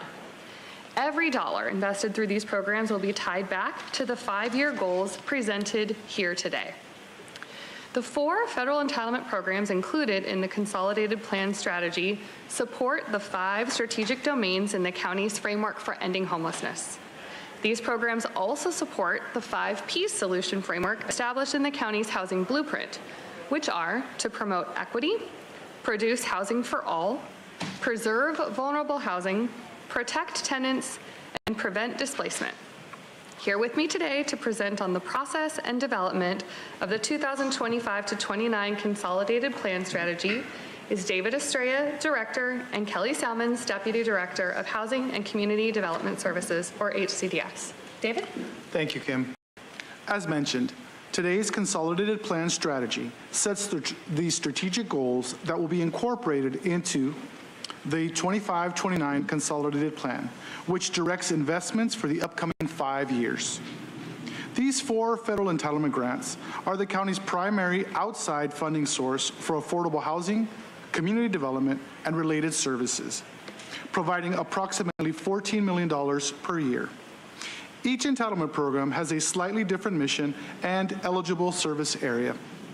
The Community Development Block Grant, or CDBG program, supports communities by addressing local housing and community development needs in the urban county, which includes the unincorporated county and 6 participating cities, including Coronado, Del Mar, Imperial Beach, Lemon Grove, Poway, and Solana Beach. The Home Investment Partnerships Program funds the development of affordable housing and rental assistance to lower-income households. The Home Consortium includes the urban county, as well as the 6 cities of Carlsbad, Encinitas, La Mesa, San Marcos, Santee, and Vista. The Emergency Solutions Grant, or ESG program, provides direct services to persons experiencing homelessness or at risk of experiencing homelessness within the urban county. Lastly, our HOPO program, or Housing Opportunities for Persons with HIV/AIDS, provides housing and services to persons living with HIV/AIDS and their families throughout the entire region of San Diego County, including the city of San Diego. To develop the consolidated plan strategy, our planning process includes several community engagement and stakeholder outreach efforts focused on the unincorporated county and the other eligible service areas. The input received through our community engagement efforts were foundational to the proposed consolidated plan goals. Now I'll pass it over to Kelly, who will share the community input received and our proposed 25 through 29 goals in greater detail. Kelly? Thank you, David. As mentioned, community input is key in the development of the consolidated plan. From June to August this year, HCDS conducted a variety of community engagement activities to gather feedback on how communities would like to prioritize funding and assess community needs throughout the region. This feedback was used to set strategic goals for our strategy for the coming fiscal year. These activities included an online community input questionnaire, 10 in-person community forums, 2 virtual community input sessions, and activities were promoted through stakeholder listservs, the county's social media, county news center, and the Live Well San Diego partner distribution lists. We also utilized the county's new community engagement portal, Engage San Diego County. In total, these activities yielded nearly 85,000 impressions and participation from 242 residents. In addition to community engagement efforts, HCDS engaged with community stakeholders to develop a deeper understanding of how regional services, resource shortages, and needs of our most vulnerable populations intersect. More than 40 organizations have been completed or have been invited to complete stakeholder consultations. These consultations span across various industries and include county departments like child and family well-being, affordable housing developers and service providers, nonprofits who provide support services to low-income residents, homeless services, and shelter providers. Additionally, fair housing advocates and representatives from other local municipalities throughout the region. At the conclusion of our community engagement efforts, the feedback received from both community members and stakeholders was analyzed and categorized into the following 3 key themes. The first theme was housing cost and availability. This included expanding our housing stock, utilizing existing housing more efficiently, and developing more creative solutions for keeping people housed. The second theme was centered on homelessness. Working to improve the homeless crisis was a common priority. This included a focus on enhancing access to services and resources, strengthening comprehensive outreach and prevention services, and increasing the availability and location of homeless shelters, including those offering mental health and case management services. Lastly, the input received encompassed a theme that is best categorized as quality of life and cost of living. Input included improvements to public services and infrastructure that would increase one's quality of life and help reduce the cost of living. Some examples included meal assistance programs, improved senior centers and services, road improvement projects, and expanding home programs to assist with the growing need for solar panel and home generators. The 3 community input themes were instrumental in shaping the proposed 25-29 consolidated plan goals, which will be incorporated into the full consolidated plan. Goals include One, invest in housing options that both expand the affordable housing stock and increase efficiency and affordability within the existing housing supply. Two, strengthen and support housing stability amongst the region's most vulnerable populations by supporting programs across the homeless to housed continuum. And three, improve quality of life throughout communities by improving access to vital services, community infrastructure, and economic development opportunities. These strategic goals will guide investments for our HUD entitlement funding over the next 5 years. By aligning these goals with community input, we ensure that our approach remains responsive to local needs and focused on impactful resource allocation. The Consolidated Plan Strategy has been available for public comment on the HCDS website and in HCDS's lobby since September 20th, 2004. The public comment process was publicized in the county's threshold languages. Notices were posted online, as well as in the Union Tribune and 6 additional general circulation publications. Additionally, HCDS notified more than 8,000 community stakeholders via email of the proposed consolidated plan and this hearing. Today's hearing marks the end of the public comment period. Following today's hearing, a full consolidated plan will be drafted, which will include quantitative, measurable benchmarks for each of the strategic goals presented here today. The 25-29 consolidated plan will be posted for public comment in February of 2025 and presented at a March 2025 board hearing for approval. Included with the consolidated plan will be the fiscal year 25-26 annual plan, which will recommend projects for funding in the upcoming year based on today's strategic goals. Consolidated plans are due to HUD on May 15th and go into effect on July 1st. The requested action before you today is to hold this public hearing to receive public input on the housing and community development needs and approve draft goals for 25-29 consolidated plan strategy. This concludes our presentation, and we are available for any questions. On behalf of Chairwoman, item, we have 8 requests by phone. Also, any individual dial into the conference line. Begin with the in-person speaker.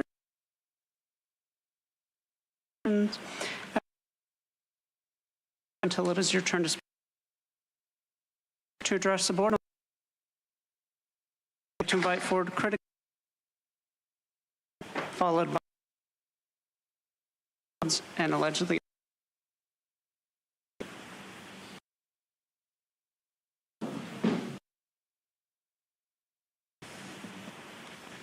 All right, thank you. All right, so again, my name is Dr. Truth Bay. I'm a policy analyst, and I focus on continuum of care. So a lot of the things, Ms. Sammons, that you were mentioning, it repeats and it needs oversight, okay? There's a lot of deliberate misappropriation. There are not a lot of lived experience people at the table, okay? When I look at people that look like me, we are always the recipients, not the decision makers. That's number one. Number two, Shabak Altruistic Inc. has been serving San Diego County for over 30 years. Many of you know Dr. Carroll. I'm a policy analyst for her, mainly because we have 30-plus acres sitting there, which housing could be built on a long time ago. A lot of the services that we provide is coming out of our own pockets. Why? There are millions and millions of dollars of federal funding. We got an $8.64 billion budget, right, Mr. Desmond, for San Diego County.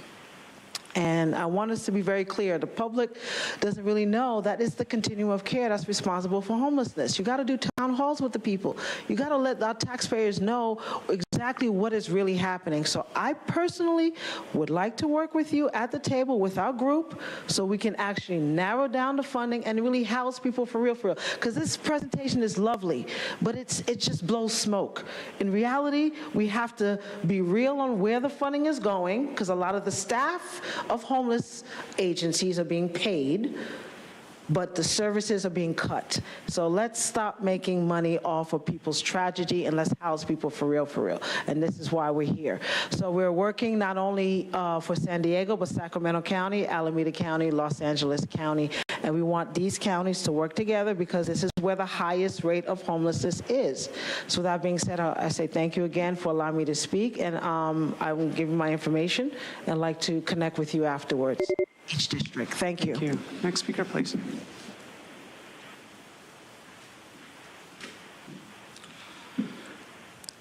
Mark, Rosa Corey, California expert court witness, states in her testimony.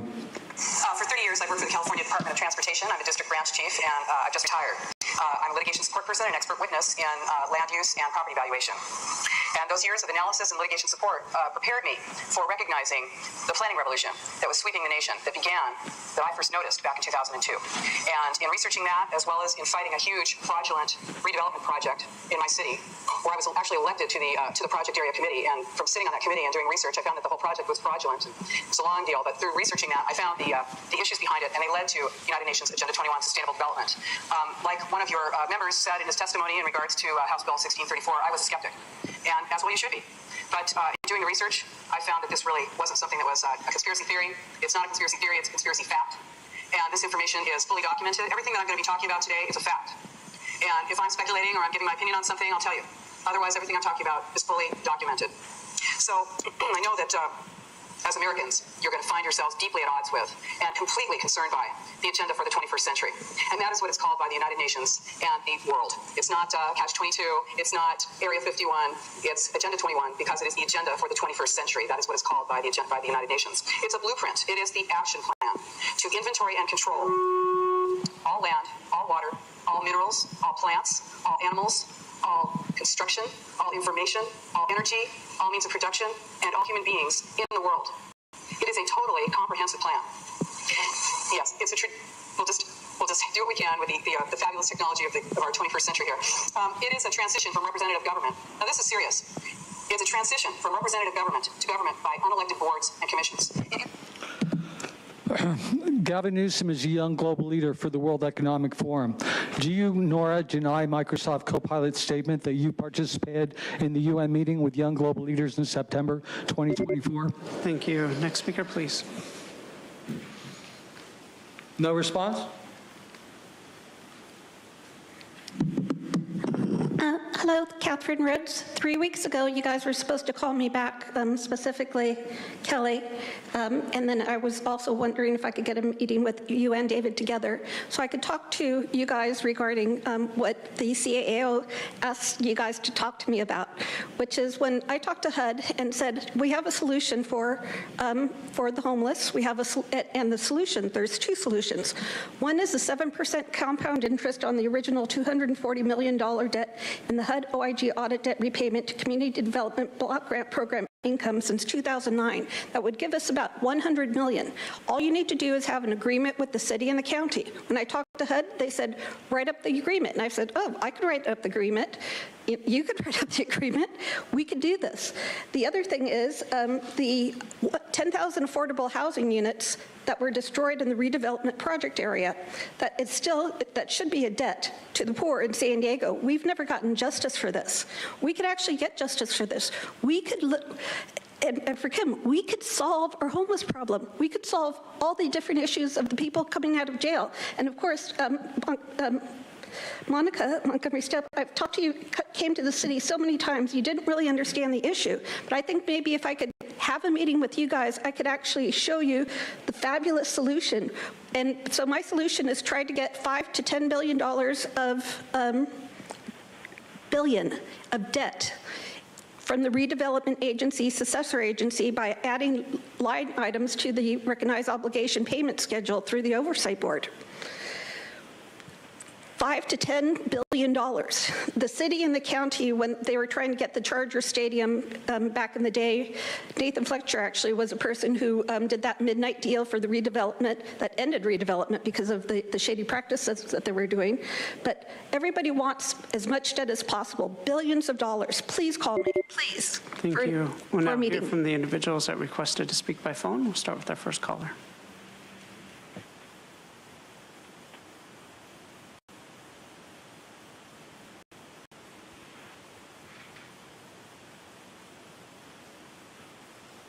First caller is Consuelo. Your device might be muted. Okay. All right. So, Consuelo, yep. Let's, to the woman who just mentioned, let's stop making money off the people's tragedy. To that, I will say, let's stop making victims out of the amount of melanin people have in their skin. You're doing absolutely no favors for anyone if you continue to do so. And it's Groundhog Day. Homelessness is lucrative. How many times does this need to be said and understood? Apparently, it's going to take many more to be homeless before this nefarious and lucrative plan is exposed. Does staff know about Project 25? Whatever happened to that program, whatever happened to it, it worked. That's what happened. They had 100% success rate. No exaggerations on that fact. Just like the TJ River issues, this homelessness issue will be prolonged as long as there is money to be made. They claim to want to strengthen and improve lives, but the reality is that all this county does is weaken the people, divide the people, the vulnerable people. They will continue to be at the mercy of this local government and what it has in store for them. Wake up to the deception. Wake up to the manipulation. We are one people. I don't care how much melanin you have in your freaking skin or don't have. We are one race, the human race. Get with it. Thank you. We'll now hear from the next caller.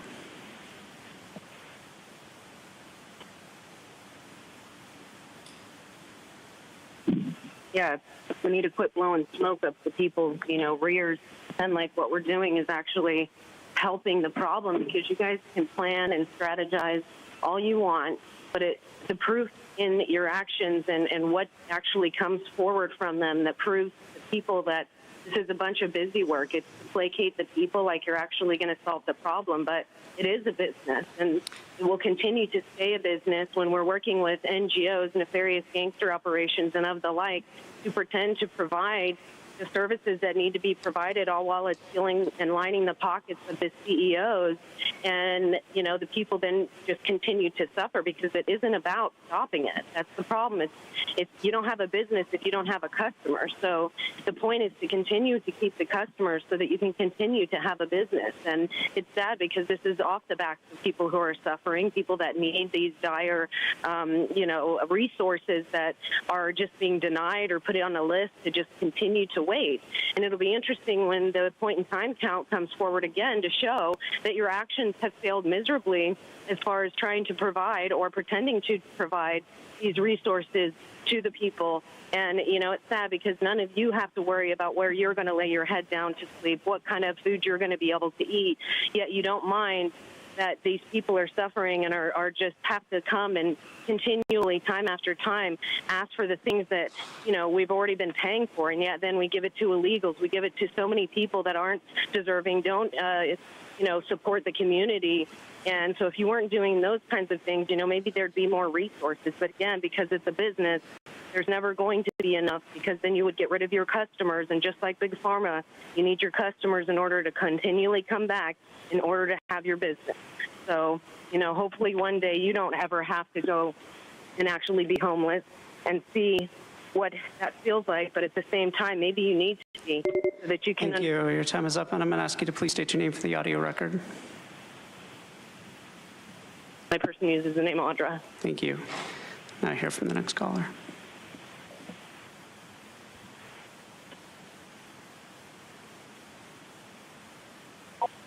All bold. I hope you can hear me now.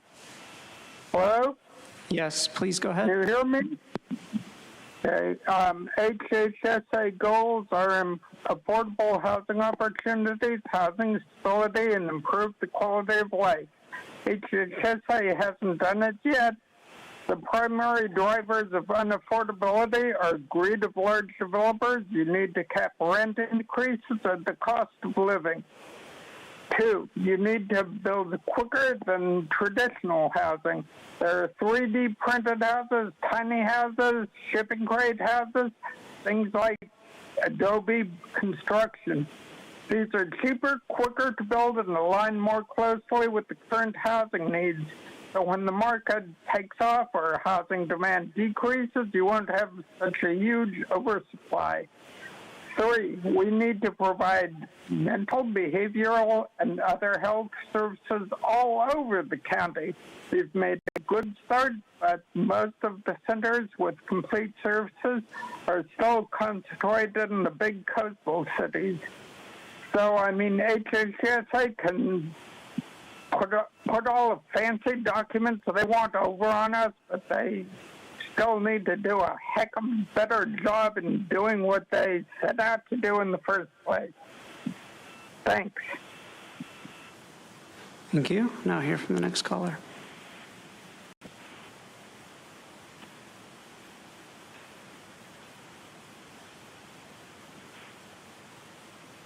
You know, I don't want to crap on the county, or at least the manager that is in charge in trying to help us fix up San Diego, complete the streets. But the problem is he's handicapped I'm going to ask you to please state your name for the record. I only got 1 minute. So, with that being said, you could say it for me. If you guys telling them, setting up these $11 million projects that are government, basically we're backing them because they're not going to be able to succeed in doing that. And I don't necessarily blame all the county employees and some of the managers on that. I completely and utterly blame the Board of Supervisors that are setting things up.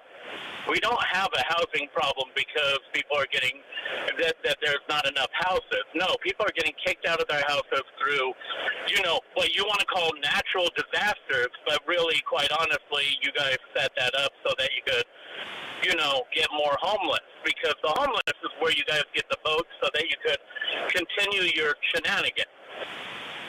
Pay attention to Virginia.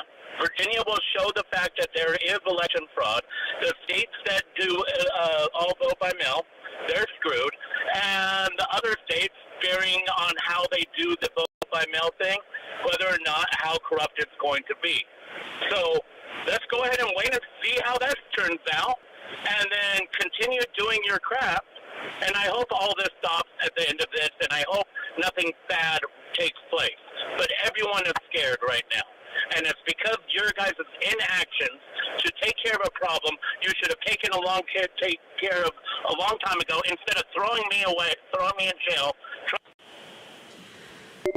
For the record, the speaker is Justin Castro. We'll now hear from the next caller.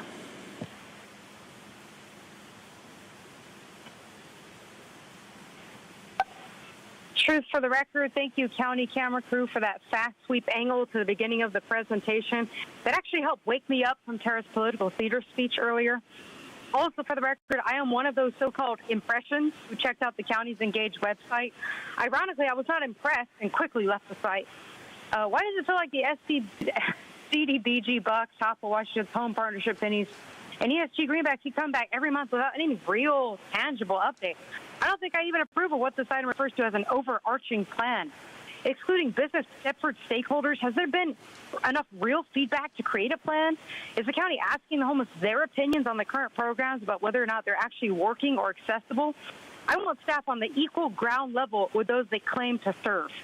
And since it has to do with housing, does any of the money go to fulfilling the state's RHNA housing quota, which the county continually fails at? What a caper.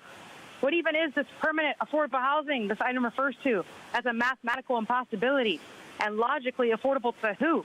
Is there a quota for homes that are for renting or for buying? Because only the purchasing of a home can truly ensure its affordability for its current owner. A renter has very few assurances of anything at all. None of you have successfully covered your bases on housing. So instead of continuing to strike out, I would prefer that the county instead refunds all of these tax dollars to every person that pays the taxes so that they are able to afford rent, mortgage, or a down payment. Monica, you guys need to triple check how you spend our money. And quit letting Tara do interviews during this meeting. I saw her leave at 2:35 p.m. Does everybody know she has 2 homes yet can't even show up to work on time or be bothered to stay? Real solution. Advocate for the abolishment of the Federal Reserve so we can finally reduce and stop inflation. Make building housing more affordable by waiving building fees. And question, is Groundhog Day a synonym for broken record solutions that don't get implemented? Thank you. Thank you. And Chairwoman Vargas, that concludes public comment on this item. Thank you. Supervisor Montgomery Stepp. Thank you. Thank you for the presentation. I just have one procedural question, and that is, does this hearing close the public comment period? Through the chairwoman, yes, Supervisor. It closes on the strategy component. There will be further community engagement on the development of the actual plan. Okay.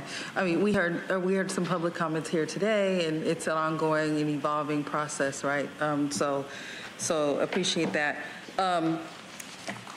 So I think that the only thing that I want to add to this conversation is kind of focusing on how we can continue to build capacity for organizations that we haven't normally done business with or awarded before. The CDBG pot, there's a lot of requirements, and it's a really onerous process. But I do recall a program that we had at the City of San Diego that was very specific to building capacity for smaller nonprofits that eventually did qualify as CDBG applicants.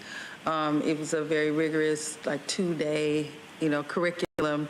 And so doing something like that or things that more fit the county structure would be good to kind of maximize our applicant pool to make sure that we're touching everybody that we can with the many solutions that our community members and nonprofit organizations bring to the table. So appreciate the fact that a lot of the feedback really focused on affordable housing. That is not new to any of us, right? That is what we hear and also what we internally need to do overall. So it's good to see that a chunk of funding is going there. I think I just want to add that to the conversation around making sure that we are building capacity of either smaller nonprofits or nonprofits that we haven't traditionally had a relationship with, to open up those doors for more solutions for our communities. But with that, I will move the recommendation, and thank you again. Supervisor Desmond. Thank you, Chair. Appreciate it. And thanks for the presentation. I appreciate it. And one of the things that I've gotten some requests here recently, especially in unincorporated areas. And we are building senior housing, we are building affordable housing. But one of the things we aren't building are sidewalks. For people who go in affordable or go in senior housing, we don't always have passageways for them to get to the center of town, to get to grocery stores, or to get to some of the amenities that are out in the unincorporated areas. And just because of the way it's evolved, there's a lot of blank areas where there's sidewalks end, begin. Even some of the street curbs aren't ADA available or accessible. They don't have whatever the ramped area there on the curbs and sidewalks. So when we do put in affordable housing or senior housing or those types of things, that we don't forget the infrastructure that is going to be necessary for people to get to amenities. And that's, so I don't know if CDBG dollars, I know we've used those in the past when I was in San Marcos, that we used for curb and gutter and type of things. But I'm starting to hear from entities where we are building, it's like, well, I can't get to town, or I got to go in the middle of the street or down the street, and there's no curb and sidewalk. So if that could be part of any CDBG or dollars going towards these efforts. We need the housing, but we got to have access as well. Thank you. Thank you. I'm going to keep it short because I'm losing my voice. But I just want to say thank you to the staff for all the work in consolidation and the consolidation plan strategy. I think it's a critical road as we're moving forward with entitlement funding over the next 5 years. And I'm looking forward to extensive, to have all the community engagement. I know that has been done. One thing I wanted to ask is, how do we make sure that all of the different initiatives that we've been voting on in the last 4 years are incorporated into this? So for instance, and I know Barbara is here, I see her in the back, but like the program that we're doing with the DA, right, Summer Stephan, on the websites and figuring out where space is located and shelter is available. And so I don't know, how deep does this go in terms of consolidation and making sure that we're bringing everything to the table when the plan is done? So, Chair, thank you for your question. So this plan focuses on our entitlement funding from the federal government. So it's those 4 main programs. So it's designed around us planning and then reporting back to HUD, U.S. Department of Housing and Development, how these monies are spent. What we do is we leverage through, in this case, Health and Human Services Agency, and we're a matrix organization, so that the efforts that are happening in Housing and Community Development, Office of Homeless Solutions, and all the various behavioral health services, et cetera, et cetera. So we leverage our resources together and we coordinate in the sense of these funding sources have specific areas where they can be used and eligibility is where they're used. So they overlay with other county programs and departments. Thank you. And I think the other question I would have would be, so if there are barriers, right, because one thing is to report back and we get community input, but when there are barriers and there might be some legislative challenges or changes that we have to make, what is that process that, I'm assuming that it happens, but how does that usually work? Yeah, Chair Wonto, I can, or did you want to go ahead, Caroline? I'll start. Thank you so much, Kim, and kick it over to Kim. So from the legislative side, I know our Office of Economic Development and Government Affairs works closely with David and Kelly and the team to identify, as they learn throughout their community planning process, some of the things that we can build into our federal advocacy when these programs come up for reauthorization. So David and Kelly and their analysts sit down and say, here are the barriers that we faced the last time we did our consolidated plan, and when some of these HUD programs are up for reauthorization, here are the changes we would seek in the legislation. Okay. Sorry. Oh, I think Caroline covered it. All right, perfect. All right, thank you so much. So with that, we have a motion and a second, so please vote. Chairwoman Vargas, that motion passes unanimously with all supervisors who are present voting aye. Next item for the board's discussion is item number 27, entitled Authorize Competitive Solicitations, Single Source Procurements Amendments to Extend Existing Contracts and Acceptance of Mental Health Student Services Act grant funds from the Mental Health Services Oversight and Accountability Commission. I'll turn it over to county staff for a presentation. Good afternoon, Chairwoman Vargas and members of the board. County Behavioral Health Services provides a comprehensive array of mental health and substance use services to people of all ages. Through county-operated programs and contracts with community service providers, these services directly support an average of 100,000 San Diegans each year who are low income and eligible for Medi-Cal. Today, we are requesting authorization for the procurement of a range of existing services, which are critical to maintaining and anticipating future needs in the behavioral health system of care. With me to discuss this item is Dr. Luke Bergman, Director for Behavioral Health Services, and I'll now turn it over to Dr. Bergman. Thank you, Kim. Over the past few years, the county's been working on transforming our behavioral health system from a model of care driven by crises to one driven by chronic or continuous care and prevention. Today's actions will authorize procurements and contract extensions for a range of programs which support our coordinated network of care and include youth-focused crisis stabilization units, outpatient and residential programs, inpatient services, workforce development, and community-based care. Actions in today's item are particularly reflective of the county's commitment to ensuring access to behavioral health care for young people. Today, we're presenting 4 recommendations to the board. The first 3 would authorize competitive solicitations, single source contracts, and amendments to extend existing contracts, culminating in an estimated total investment of $98.9 million. Additionally, the 4th recommendation included in today's item would authorize the acceptance of grant funding, which I'll be discussing momentarily. Recommendation 1 requests authorization to issue competitive solicitations for 4 essential services. The first 2 shown on this slide. First are 24-hour mental health rehabilitation centers, or MHRCs, which provide secure, round-the-clock, long-term care for adults living with serious mental illness. This level of support is crucial for individuals who need continuous care and supervision. Next are locum tenens services. These services help us address staffing challenges by providing temporary clinical staff for county-operated mental health facilities to ensure we can maintain consistent, high-quality care even when we're facing workforce shortages. The third contract included in Recommendation 1 for competitive solicitation is the Children and Youth Crisis Stabilization Unit. This service plays a vital role in our behavioral health system, offering short-term crisis intervention and stabilization for youth under 18. The program offers immediate services including psychiatric evaluations, crisis intervention, case management, and medication support. This service is instrumental in preventing hospitalizations and ensuring young people receive timely care and are connected to ongoing treatment. In fiscal year 23-24 alone, the Children's CSU received over 1,300 admissions and served nearly 1,000 unduplicated clients. Notably, about 70% of those admissions were diverted from inpatient hospitalization, underscoring its role in preventing more intensive care for young people. Finally, we recommend a competitive solicitation for training and technical assistance for community-based providers.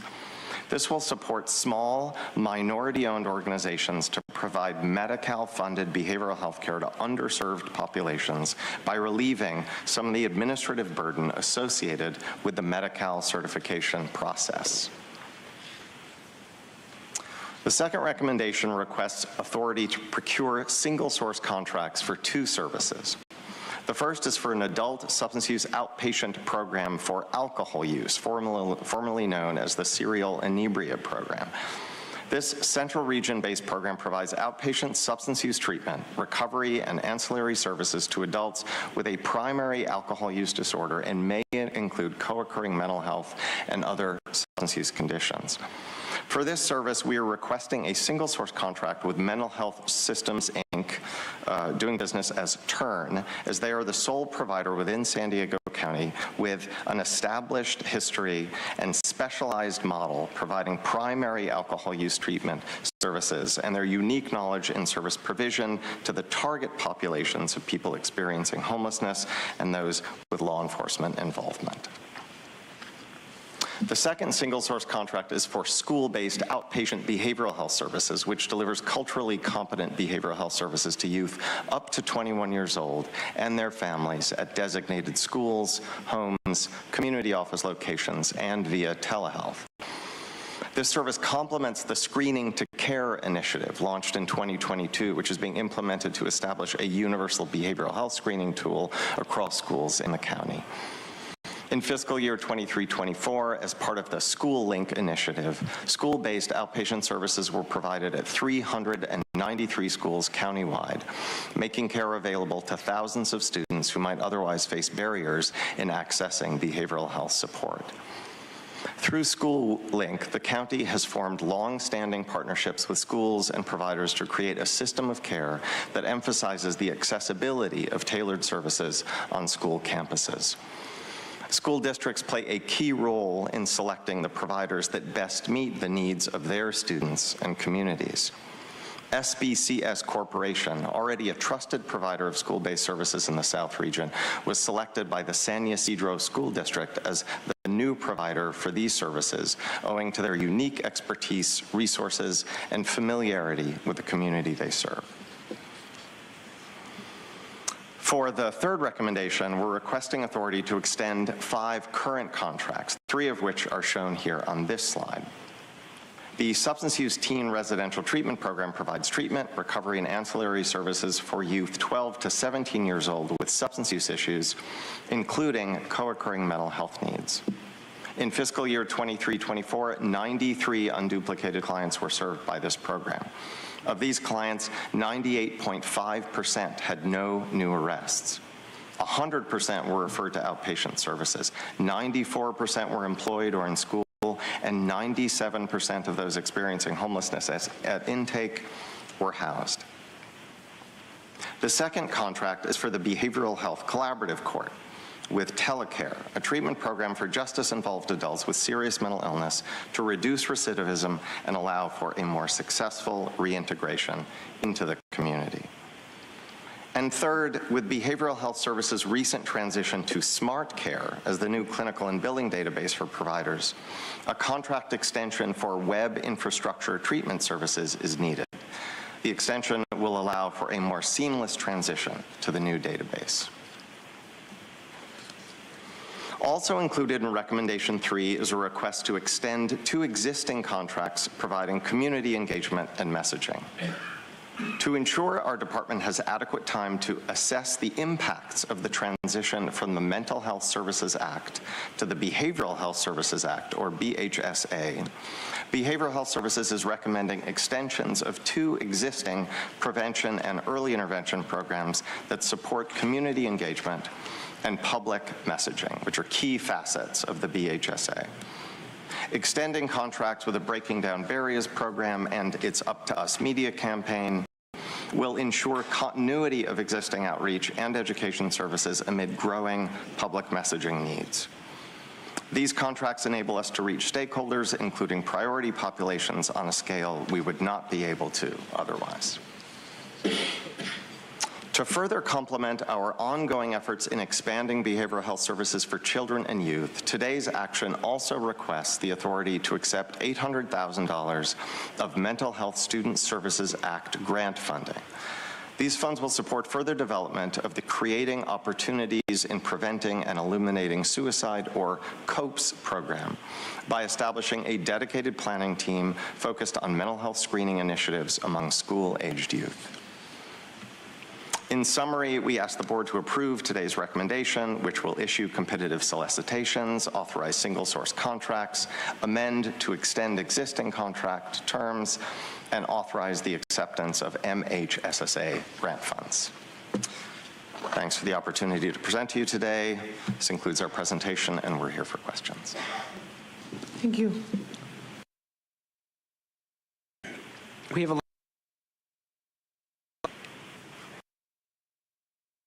8 comments.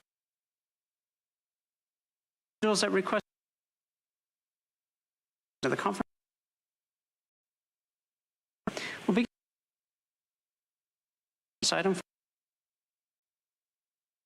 Please come forward.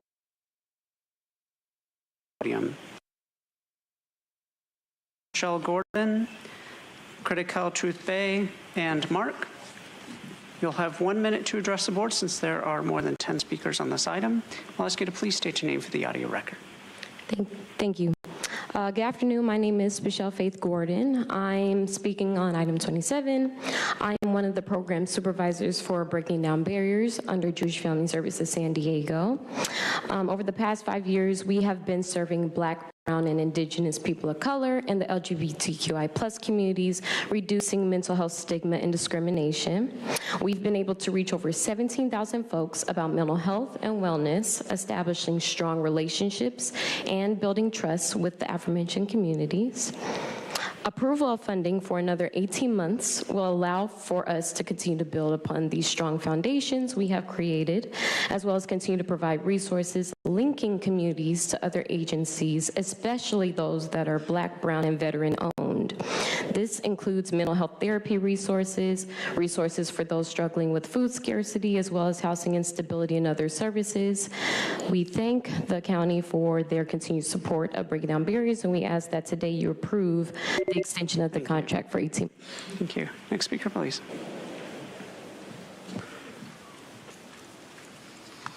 Mark, 1 minute is criminal. So Rosa Corey does also speak in this video on YouTube about mental health and how they're making more people ill. They want this, it's profitable, and it's part of the UN plan to get rid of America's freedom and develop the North American Union. That's a real thing. If you see her video, it's all documented. She's an absolute accepted expert court witness in California. This is her testimony before the New Hampshire legislature. Now, as far as the history of the Psychiatric Association, I know several things about this that are really disturbing. For one thing, doctors can't dissent. Even if they thought that this wasn't a good idea and they wanted to treat the child some other way, it wouldn't matter. They're literally afraid of losing their license and the AMA throwing them out. Treated at schools, will the parents even know? And for God's sake, I hope someone's kid that I know doesn't break up with their boyfriend or girlfriend that day and feel bad and just get given antidepressants. See these videos. Thank you. Next speaker, please.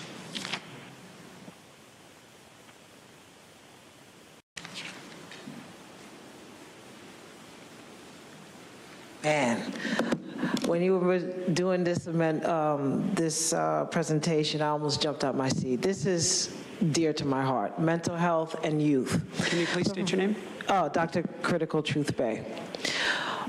One of the things that I'd like to see primarily with the Mental Health Service Act is that you invest more in technology, music. A lot of the young people, they want to do podcasting. They want to do theater arts.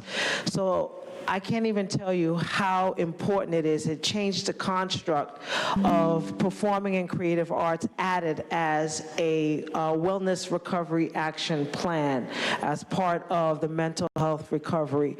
So whoever gets funding through mental health for San Diego, please emphasize the arts in whatever you do, because that is really will reduce suicide prevention, especially amongst our young people, transitional age youth specifically.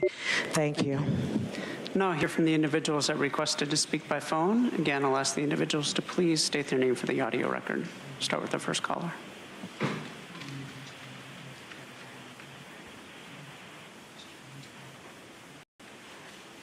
Good afternoon, Board of Supervisors, Chair Vargas. My name is Terry Ann Skelly. I came today to support item 27 regarding mental health and substance use services to people of all ages, recognizing that children and youth have complex mental health and substance use health conditions. Our county planning group appreciates this funding and attention to mental health and substance use health, especially in our unincorporated areas, who often feel they are being overlooked at Board of Supervisors meetings. During the listening sessions this summer regarding increasing the number of marijuana businesses in the unincorporated areas of the county, many of us have felt that staff was differential to those pot profiteers rather than the county citizens. Mental health specialists have provided research at Board of Supervisors meetings regarding increased youth marijuana normalization and amplified mental health problems. Youth advocates at these Board of Supervisors meetings have deplored the high-potency flavored marijuana.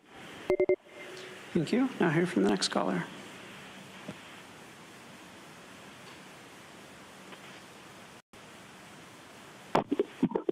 All above. Again, there's no reason in the attachments given for having a single source procurement.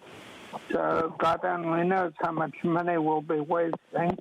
We and you should know whether the contractors are actually living up to the contract, whether they're performing well, paying unnecessarily high salaries, curing people, simply patching them up, asking for unneeded equipment, and so on.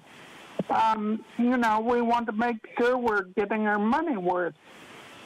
Glad we're getting a bit of fun, but, I'd really like to see a lot more performance detailed before approval.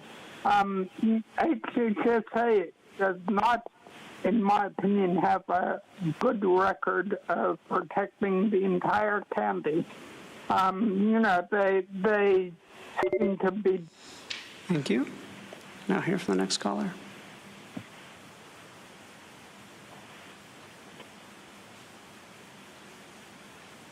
Pam, no on any of this. The last thing we need is the government more involved in the mental health of our children. Parents, you need to be advised Governor Newsom signed into law 2 bills.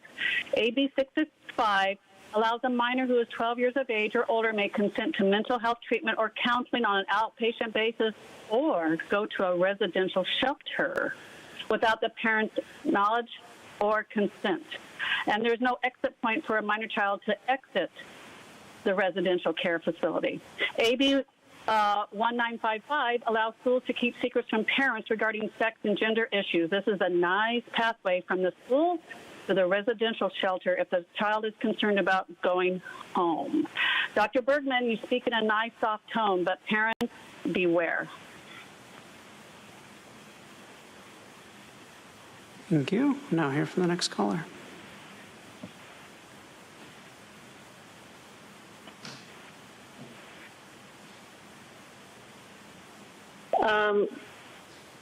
Consuelo, can you hear me?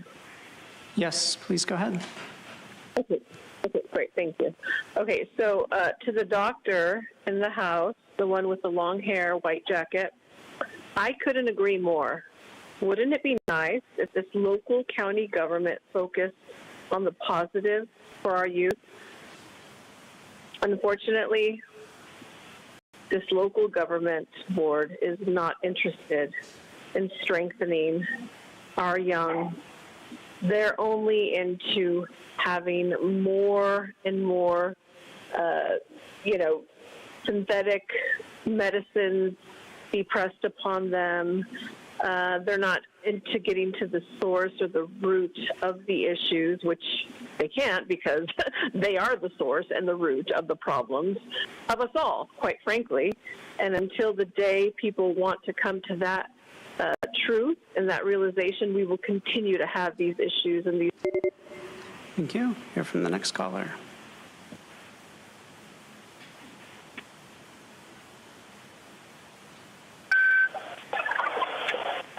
You know,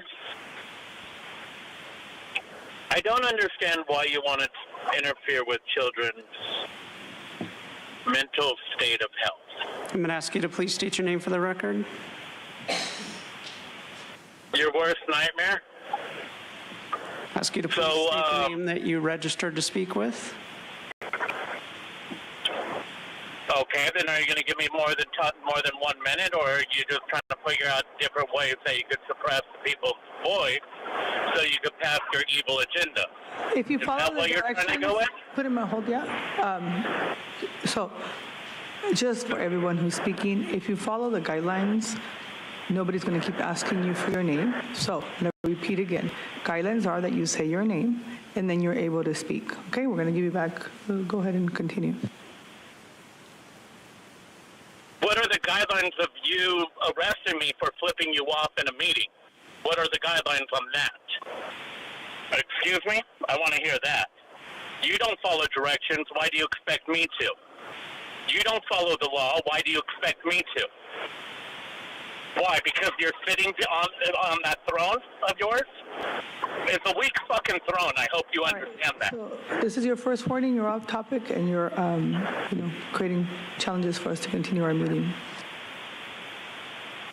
How is that? You're interrupting me. If you would let me talk, we wouldn't have.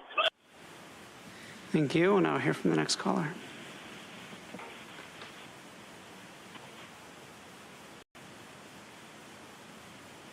Beware of BS Director Bergman, up to bat, it's truth. These programs should be dismantled for batting zero and tangible results. There should be zero sole source monopoly contracts. There should be details on who is employed in the locum tenens services. Mental health systems has 50-plus locations, so they already have a monopoly on the mental health industrial complex. No to behavioral health within schools, and definitely not by the human trafficker enabling SPCS. There's not even specifics as to whether children would be subjected to evaluations or put on drugs without parental knowledge while in school. Also no to the other human trafficker enabling Jewish Family Services for their breaking down barriers, which has been promoting racist identity politics to children. No to Rescue Agency, who call themselves a behavior change agency, but colorful communist propaganda. State Inc. Systems has contracts with DOD, the VA, HHS, and USAID. Sounds like a monopoly on people's health data. Since undocumented illegal migrants are now allowed to be on Medi-Cal, I'd like to see a breakdown of how that affects Californians now fighting for resources. In eugenics era, forced and forced miscare of government-targeted priority populations. Thank you. Thank you. Chairwoman Vargas, that concludes public comment on this item. Thank you. All right, Supervisor Montgomery-Stepp. Thank you, Chairwoman Vargas. First, let me thank you for the presentation. Of course, as we know, a lot of work goes into what you all do, so thank you. I'll focus my comments on one particular part of the presentation, and that is the importance of the efforts that we'll be undertaking to secure a contract for Medi-Cal training and technical assistance. I believe that these types of services will be key moving forward, as we already have so many smaller community-based organizations that are doing the work of providing behavioral health services, but don't have the staffing or the funding to deal with our very onerous, complex process of securing contracts with our managed care plans and performing the medical billing that is required there. So we know a lot of our CBOs are already providing services that they could in fact be reimbursed for, like housing navigation, tenancy services, post-hospitalization, housing, recuperative care, personal care services, and under the Medi-Cal transformation, these providers could be receiving reimbursement from Medi-Cal for their services. But because this is new, because they are smaller, they're unable to secure the contracts with our managed care plan. So we're looking towards building their capacity based on securing or putting that RFP out there for that training. And I'm very, very excited about that because it sounds easier than it actually is. And yes, our organizations are smaller. They may have smaller budgets, but they are very resilient and they are doing the work. And so if there's a way for us legally to allow for them to be reimbursed, then I think moving in that direction is awesome. I just really wanted to highlight that part. There's a lot of great things in what you're bringing forward. Also, thank you for separating the sole source contracts and really kind of going through those. I appreciate that because I'm very careful about approving sole source contracting. I think we should make every effort if we can to put the net out there and see who is out there and who can actually build relationships with regarding our contracting efforts and our procurement efforts. So thank you for kind of separating that out and explaining that. I think it's a really important opportunity that we're embarking upon. And I thank you for bringing this entire item forward, but obviously that's my favorite part since I keep talking about it. And I will move the item forward. Thank you. Thank you. I'm happy to second. There's no further discussion. We have a motion and a second.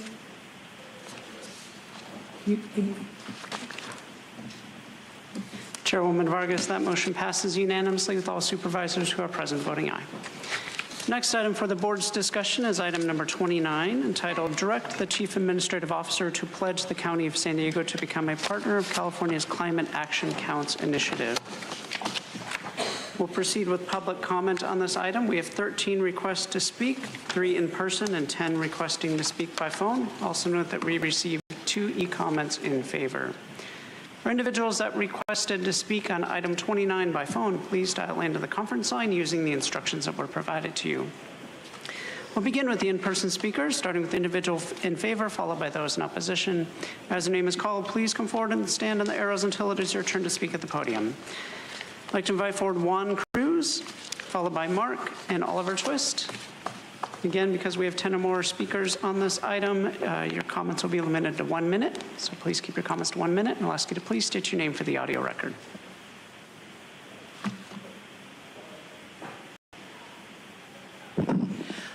Good afternoon, Oliver Twist. Strong opposition to this. One is, again, that more tokenism, the Climate Action Counts initiative. First of all, you listed it has no cost. I would argue, yes, there is a cost, and that's called opportunity cost, that you're going to take it out of department budgets and work it in, but that means something within that budget that is not going to get funded.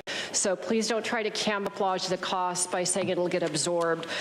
Also, for action, for jet setting, I would recommend Climate Action Plan that you limit air miles traveled for supervisors and no out-of-country travel and 1 cross-country trip a year.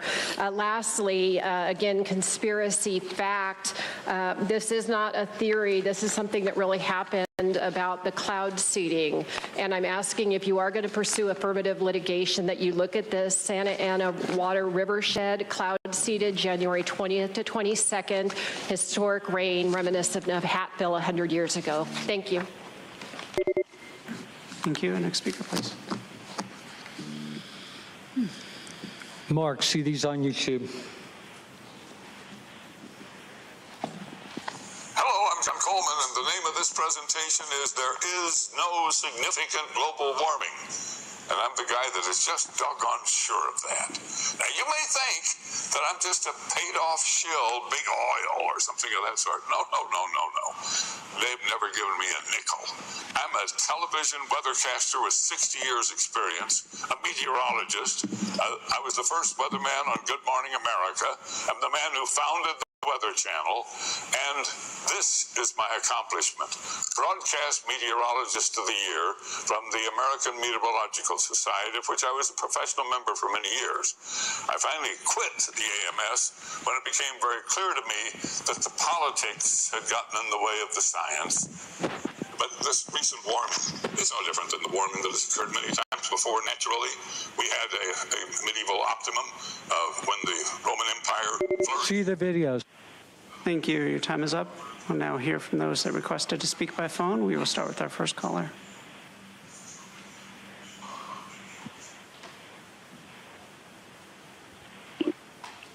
Pam, so this is a no. Any of you willing on the board willing to stop jet setting and to stop flying? All right, under subject in this document, the California Climate Action Corps is the country's first state-level climate service corps to empower all Californians to take meaningful action to safeguard the climate. Empower means mandate. We all know that. Safeguard means what? Control. Are you controlling the climate, or are you controlling the people? This is a non-elected government agency that will control the people without their consent. Under equity impact, the county is going to pursue solutions to build climate resilient future. So what? You guys will stop climate change, or you're going to make it stronger, or the people have to adapt? This is a bunch of nonsense in words. Under fiscal impact, it's free to become a partner with California, but we all know it's going to cost money down the road. And as Oliver Twist pointed out, and I will too, you will take money from other programs. And this infringes on... Thank you. Now hear from the next caller.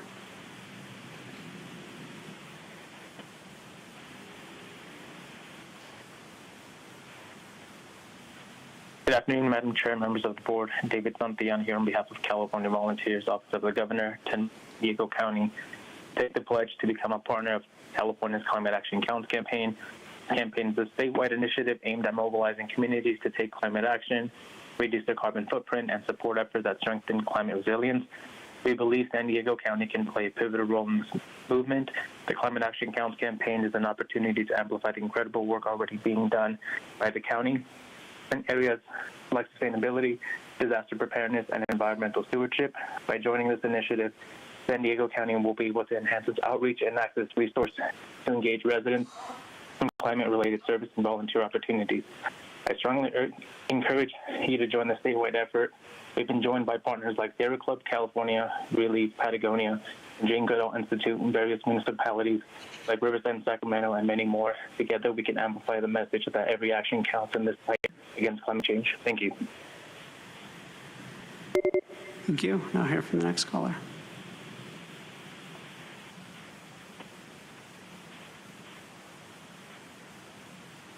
Good afternoon. I'm Maurice Lyles, Southern California Director for the Office of Governor Gavin Newsom. The Office of Governor Gavin Newsom applauds Chairwoman Nora Vargas and the San Diego County Board of Supervisors for supporting the California Climate Action Count and the Climate Action Corps. This partnership allows volunteers opportunities to serve and build the resilience of their community.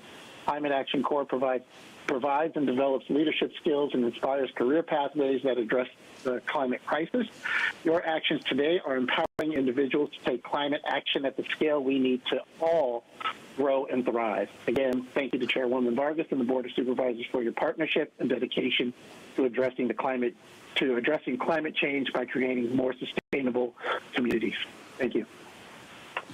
Thank you. Now hear from the next caller.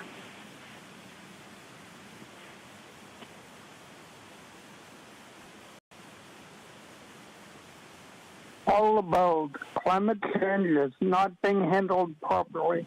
EVs and BESS are increasing the possibilities of serious wildfires. I'm talking about the line fire in LA and the airport fire in OC. It is happening already. Trash recycling isn't working either. There are plastics in there and all over, and other geological and environmental factors involved which we could mitigate, like depletion of groundwater, mining emissions, and so on, in addition to plastics. Long list. To replace plastic shopping bags, I suggest you use corn waste to replace plastic instead of leaky paper. People might actually like that better. Right now, the state seems to be doing what is politically feasible rather than environmentally correct. More and more people are rejecting the message, so don't. Thank you. Now hear from the next caller.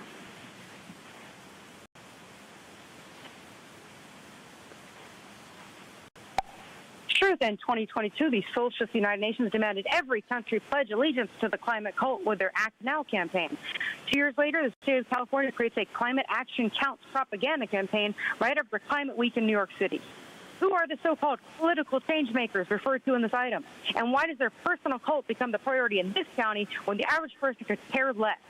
This political cult campaign is supported by big corporations like Patagonia and Kaiser and big money extremist NGOs like the Sierra Club.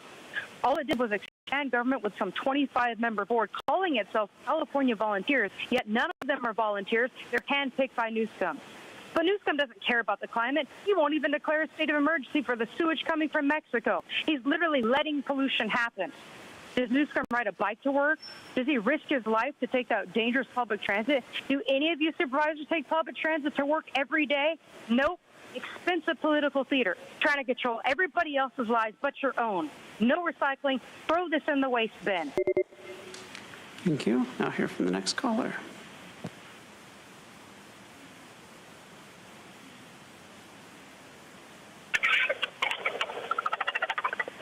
Gambler here. How you guys doing? If you guys actually cared about global change or even African Americans doing amazing work, you would be looking into a guy named Julian Brown, who made Doc Brown's device.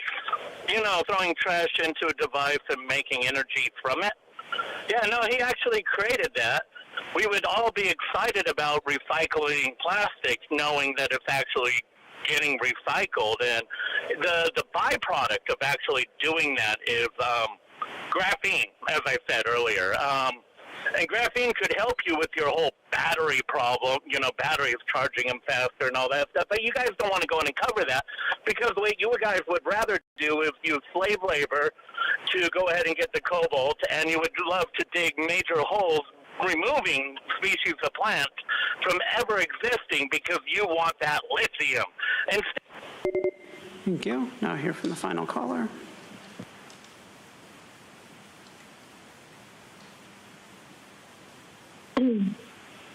Consuelo. So, a reminder to the people in the chambers and the people listening, the climate is not changing. It's being engineered. The climate is not changing, or yes, actually it is changing because it is being engineered. So let's just get that straight away.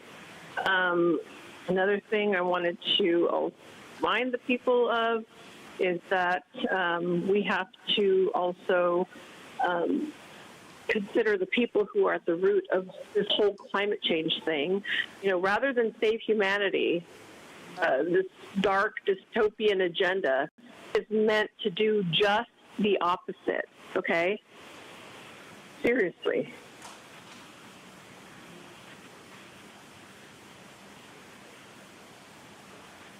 Okay, thank you. And Chairwoman Vargas, that concludes public comment on this item. Thank you. So during this year's Climate Week, Governor Newsom announced a new state initiative called Climate Action Counts to mobilize 1 million Californians to take climate action at home and in their neighborhoods to help resilient communities. The initiative aims to educate and inspire all of us to reimagine the power of volunteerism by taking impactful everyday actions in our communities. It calls for cities, universities, state agencies, community-based organizations, businesses, and individuals to pledge to become campaign partners. Becoming a campaign partner provides opportunities to have open dialogue, share best practices, and invest in joint initiatives that will lead to real change. And as we know, climate change is not just a challenge, it's an opportunity for all of us to come together as communities. In our pursuit to build a climate resilient future for San Diego and declaring our county's pledge to Climate Counts initiative, I think it will help us achieve our goal. So I'm asking my colleagues to join me today in this initiative so we can uplift all the work our county has already done to take climate action and prioritize climate action and to collaborate and coordinate with our state partners. I'd like to ask our Deputy Chief Administrative Officer to share a couple of comments on how the county is currently engaging with the Governor's Climate Action Corps and collaborating with the state on climate resiliency efforts as well. Via the CAO. Thank you, Chairwoman. Yes, we have had the opportunity to have 2 of the Climate Action Corps fellows working with our Public Works recycling program. It's worked out extremely well. We would embrace that opportunity to work further with the state on this or any variety of the other climate action plan implementation items that we've been working with them on. Thank you. Thank you for that. And I don't know how many of you, I was born in 71, and I know the actual campaign started somewhere in the early 70s, but I remember when I was growing up in high school and so on, which is this concept or idea that think globally, act locally, and I think that's what is at the heart of this. And I think what we've done as a county, planting 10,000 trees or really the projects or initiatives that the Vice Chair and I have led around job opportunities for our youth around green jobs, et cetera, I think is exactly what we need to be doing and prioritizing. So with that, I'd like to ask my colleagues and make a motion to support this item as we move forward. Thank you. Supervisor Desmond. Well, thank you, Madam Chair. I appreciate the opportunity. I guess when I first saw this item, kind of the hairs on the back of my neck went up, but when I saw the items that they were asking for, they seemed pretty benign in this climate action counts. Reduce waste, compost food scraps, support local farmers, green your ride, get planting, be disaster ready, save energy, water, and money, discover nature, tell a friend, and get connected by volunteering in the community. So those are the 10 action items. They seem pretty benign to me, and I'm going to be supporting the item. Thank you. Thank you. All right, so we have a motion. Do you want a second? Somebody wants a second? Okay, we have a motion and a second. Please vote. Chairwoman Vargas, that motion passes unanimously with all supervisors who are present voting aye. The next item for discussion is item 30, entitled Back to Basics, a review of county government core functions, essential services, and customer service responsibilities. We have 13 requests to speak on this item, 3 in person and 10 requesting to speak by phone. Also note that we received 13 e-comments in favor. For any individuals that requested to speak on item 30 by phone, please dial into the conference line using the instructions that were provided to you. We'll begin with the in-person speakers, starting with those in favor, followed by the individual in opposition. As your name is called, please come forward and stand on the arrows until it's your turn to speak at the podium. Because there are 10 or more speakers on this item, your comments will be limited to 1 minute, so please keep your comments to 1 minute. I'll ask you to please state your name for the audio record. I'd like to invite forward Oliver Twist, followed by Critical Truth Bay and Catherine Rhodes. If I've called your name, please come forward.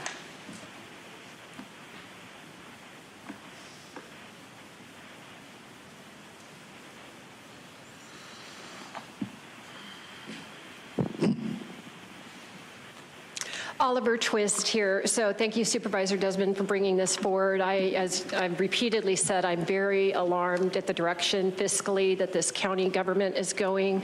Again, for reference, up by $1.9 billion with a B in 5 years, as well as, and that's an increase of 30%. Staff years from 17,953 in 2020 to 20,471. That's an increase of 14%. Government just gets bigger and bigger, and yet we see this growing gap that CAO Shelton had told us about, the growing alarm for the general fund revenue gap that is growing. So government is getting too big. Often it is just posturing so a politician can say they did something, while the bureaucrats get bigger and nothing really changes. So please rein government in and be good stewards of our tax dollars. Thank you. Thank you. Final call for Critical Truth Bay, Catherine Rhodes. Not seeing any movement in the chamber. We'll now hear from the individuals that requested to speak by phone. We will start with our first caller.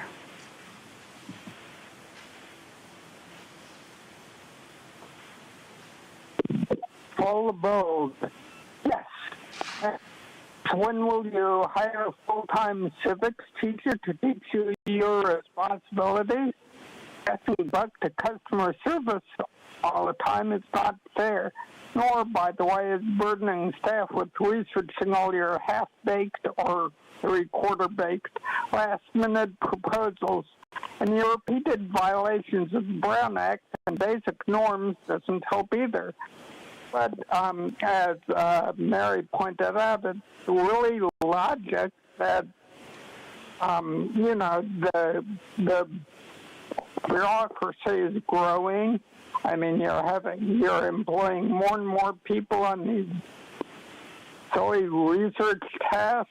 And by the way, you're also assigning some so much that they're having problems doing all their assignments. But, you know, it's like... Thank you. We'll now hear from the individual in person. I'll ask you to please state your name for the record. Yes, Dr. Critical Truth Bay, and forgot I signed up for this, yes, so government core functions.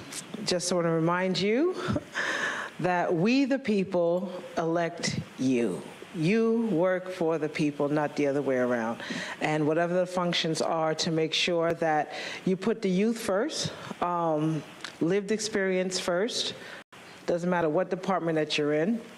The budget, usually LA County is like 48 billion. It's like a little state, but you know, the other counties, to regulate and have the people involved. And so I want to let you know that this system, as we know it, in 2025 will no longer be the same. So please be prepared, prepare our youth, and I teach policy and legislation to the youth, so which is why I am very adamant on how this system works for the people, by the people. With that being said, thank you again. Thank you. Now, resume the individuals that requested to speak by phone. Start with the next caller. I signed up. I'm here. Mark, I had a green slip. I'm actually for, in support. I don't have a speaker slip for you for item 30. That's weird, because I definitely signed up. Anyway.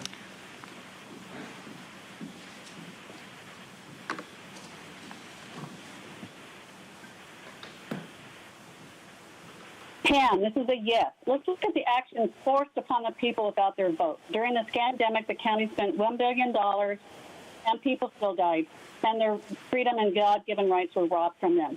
This is a sanctuary county to traffic unborn children to be murdered by abortion arising from anywhere. Change the definition of woman to include men. Completely obliterated women by the label of birthing person. Ongoing support of open borders for the invasion into America, and no consideration for the missing children trafficked to America by evil people and our federal government. Rhetoric causing division among the people in this county based on skin color. Falsely claiming lack of housing causes homelessness. Keeping marginalized communities marginalized. Pushing more gun laws. By the way, Tara, if given the opportunity, would you confiscate Kamala's and Tim's guns? All of these actions have strayed from the motto and away from the core of the function of this county government. Thanks, Jim, for being awake and attempting to get this board back on track for the people. Thank you. We'll now hear from the next caller.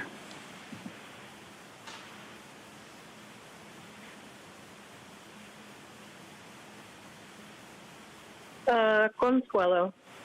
Yeah, it's unfortunate. It's important, and unfortunately, they're not elected. So the people who are under the impression that these people are elected, they are selected. That is another thing we have to come to grips on, and it's just really, gosh. Keeping up, we're on 30, right? Okay. So, yeah, it's just,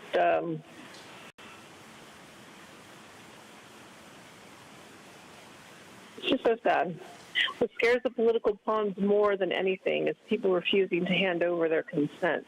Whether you vote one way or the other, win or lose, you are handing your consent to the system. Remove your consent to this illegitimate government. It's doing nothing for the people.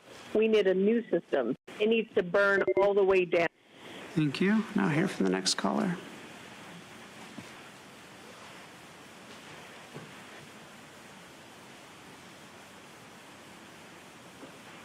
The name is Gambler here, and I was talking to someone, so give me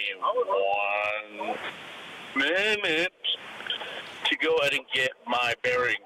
But, you know, you should really take a look at Julian Brown. Seriously, that dude is friggin' amazing. 21 years old, African-American, basically fixing the global problem. But, you know, you guys want to ignore his ass and dig up holes.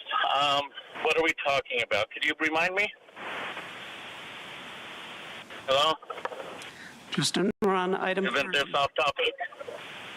And what is that? The agenda is available online for you to look at. The title is Back to Basics, a Review County Government Core Services. Oh, yeah, you guys are doing terrible. I don't trust you with anything, like right now. You guys are basing things off of disabilities rather than working, you know, actually knowing how to do the job. Like, how can I trust? Thank you. And now we'll hear from the next caller.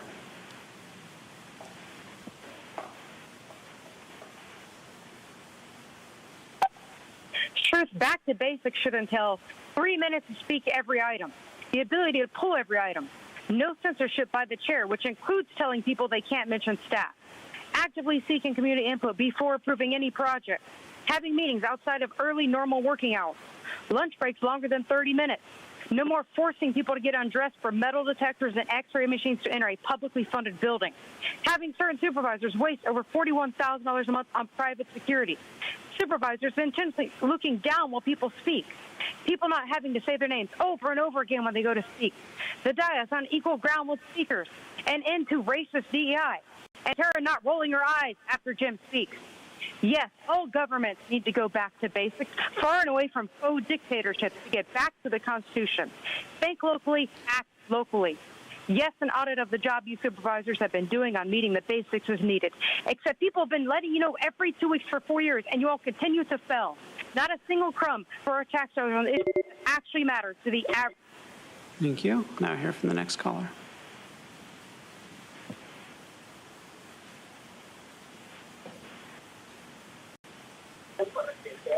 Hello, this is Catherine Rhodes, and I want to say because of the change in law that Mayor Todd Gloria put through, now the County of San Diego is now responsible for housing the homeless and the poor in San Diego, within the city of San Diego also now.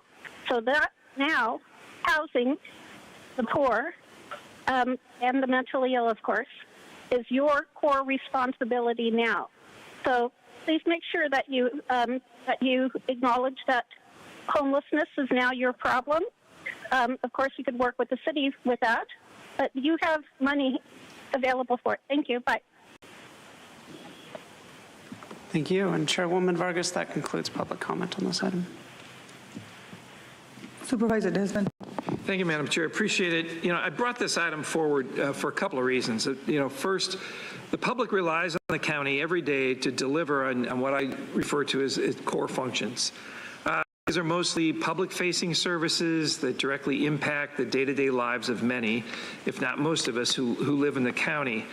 Examples being maintaining our roads, conducting food safety inspections, issuing building permits, providing in-home services for aging parents, or ensuring neighborhoods are safe from crime, among many, many other essential services. And with the scope of the county continue to expand, whether it's creating new offices, financing outside consultants or studies, adopting new ordinances and adding additional regulations, I just want to ensure that we're still able to maintain excellent day-to-day customer service levels to the public. Second, we've got a new CAO, and under her new leadership team, we've also got a lot of new department heads. I think it's probably a good time for this type of review. It's not a witch hunt or anything like that, or to poke holes at anything. Basically, what are we doing good, and what do we need improvements on? We actually have a potential deficit coming next year as well. So, you know, if there's things we're excelling at, how can we apply those practices across the entire county? If there are things we're struggling with, how can the board support staff or help make improvements? So I'm not asking to reinvent the wheel. Most of the departments are already tracking this type of information through performance measures or other similar metrics. I'm not just looking for busy work, but what I want to see is, are we serving the public that we're supposed to be serving? Are we getting back to them soon enough? Are we getting back with phone calls? I know in the coroner's office we have some delays there. I know in some other areas we're doing very well. So adapting and expanding the county government to address pressing issues has noble intentions, but we also have to remain focused on the everyday needs of residents and businesses that rely on the county to deliver on the basics. So for these reasons, I'm asking my colleagues to support and direct a review to be able to come back in 180 days on our ability to maintain high-quality frontline service levels across the county's core functions as detailed in the agenda item. So with that, I'll make a motion to approve item 30.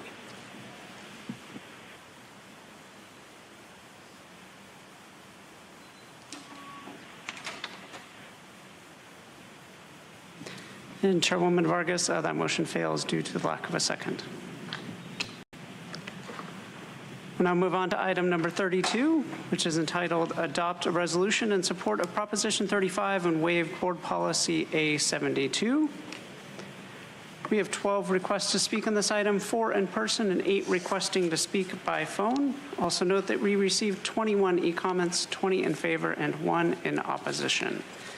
Any individuals that requested to speak on item 32 by phone, please dial into the conference line using the instructions that were provided to you. We'll begin with the in-person speakers, starting with those in favor of this item. As your name is called, please come forward and stand on the arrows until it's your turn to speak at the podium. Again, because we have 10 or more speakers on this item, your comments will be limited to 1 minute, so please keep your comments to 1 minute, and please state your name for the audio record. I'd like to invite forward Judith Voss, Chris Roberts, and Kat Tessero. If I've called your name, please come forward.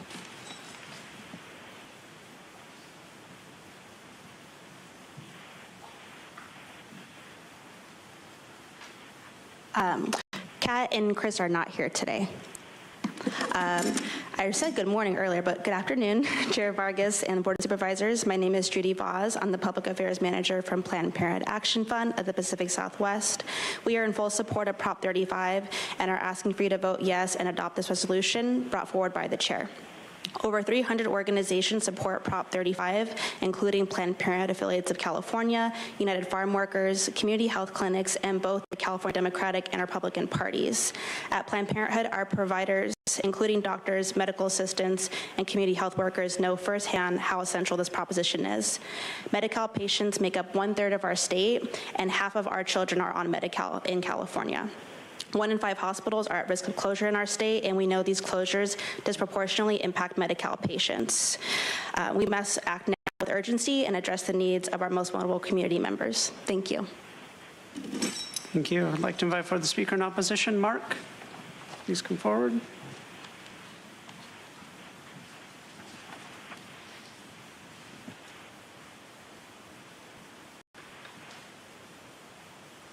Mark, please come forward.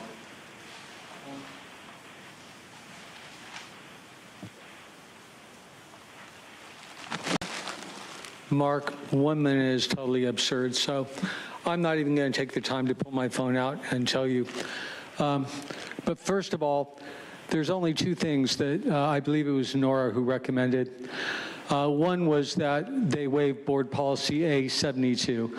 Well, that's basic Brown Act and protocol for these meetings. So the very fact you have to waive that is a disgrace. I don't know what you're doing wrong, but it's really, really a disgrace that you have to waive the protocol for public meetings for the public. Maybe you didn't give us enough information in time, or you're doing something shiesty that you're even asking for that.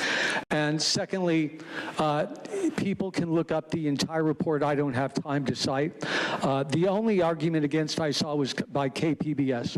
So it put in Prop 35 argument against KPBS. And by the way, Jim, the fact that no Democrat would vote to keep our core functions is just a total indictment of them. Absurd. Thank you. Your time is up. We'll now hear from the individuals that requested to speak by phone. We'll start with our first caller.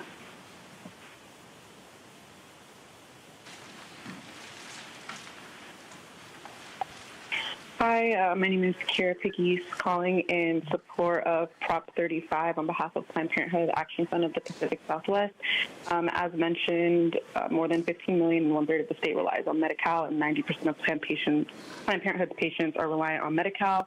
Healthcare organizations who accept Medi-Cal patients currently receive lower reimbursement rates, and we end up taking on the cost. And so Prop 35 would ensure that this is covered, and we would like you to vote yes. Thank you.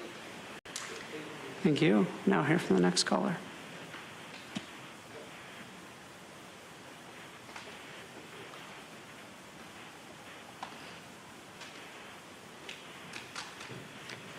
And the next caller is Consuelo. Your device might be muted. Yep, it was. Sorry about that. Okay, so Consuelo, to the scripted callers, the shill callers, do you realize that Planned Parenthood was created to literally kill off black people, black babies? Can you please focus on the topic, Consuelo? I'm focusing, Nora. Shut up. Stop supporting Planned Parenthood if black lives really matter. Nora. So the item losing your voice. Adopt resolution in support of Proposition 35. Please address the item that you're speaking to. Okay, got it. One more thing I just wanted to add, you're losing your voice because of all the lies that you spew and all the bad that you do. Thank you. Now hear from the next caller.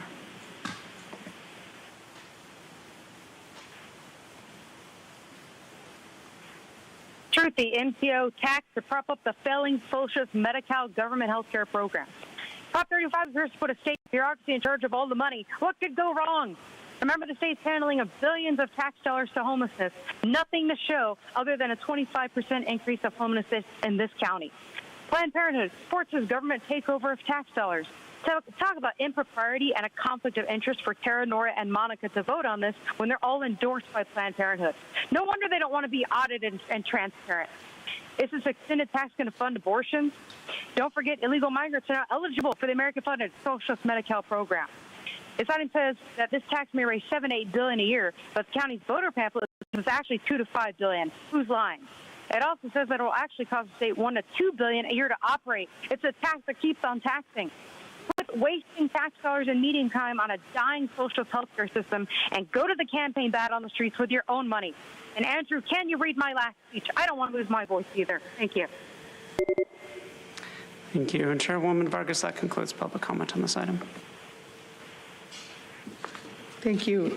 As a healthcare advocate for over 30 years before becoming a supervisor, I understand firsthand the importance of increasing Medi-Cal reimbursement rates. And so I'm really proud to bring this proposition forward so that our board could take an opportunity to really support it, because one of the things that is really important, that is having a huge impact on the access to care, is the barriers that it creates in terms of the Medi-Cal reimbursement rates for providers. Raising reimbursement rates was a top concern for me prior to becoming a supervisor, and it continues to be, as this is one of the biggest ways that many of our folks are not able to get services. And so what Prop 35 does is allows us to have billions of healthcare dollars set to expire in 2026. It guarantees crucial funding for patient care without raising taxes. It protects healthcare dollars from being diverted from non-health purposes. And it ensures steady and reliable support for Medi-Cal and other essential health services, especially for our most vulnerable communities. The proposition invests in a broad range of services, from primary care to mental health emergency responses and specialty care, reaching to millions of Californians, including the 15 million on Medi-Cal. Within the county of San Diego, 932,585 individuals are Medi-Cal recipients, and out of those, 311,000 are children under the age of 18. Over 44% of Medi-Cal recipients in San Diego are Hispanic, and those are 0 to 17 and 25 to 34, also the highest groups to receive Medi-Cal. With Prop 35, 99% of the funds will go directly to patient care, capping administrative costs at just 1%, and then requiring independent audits to ensure transparency and oversight, which is why over 300 groups are supporting this across the state. With that, I'm proud to make a motion to adopt the resolution to support Prop 35. Thank you. Vice Chair Lawson-Remer.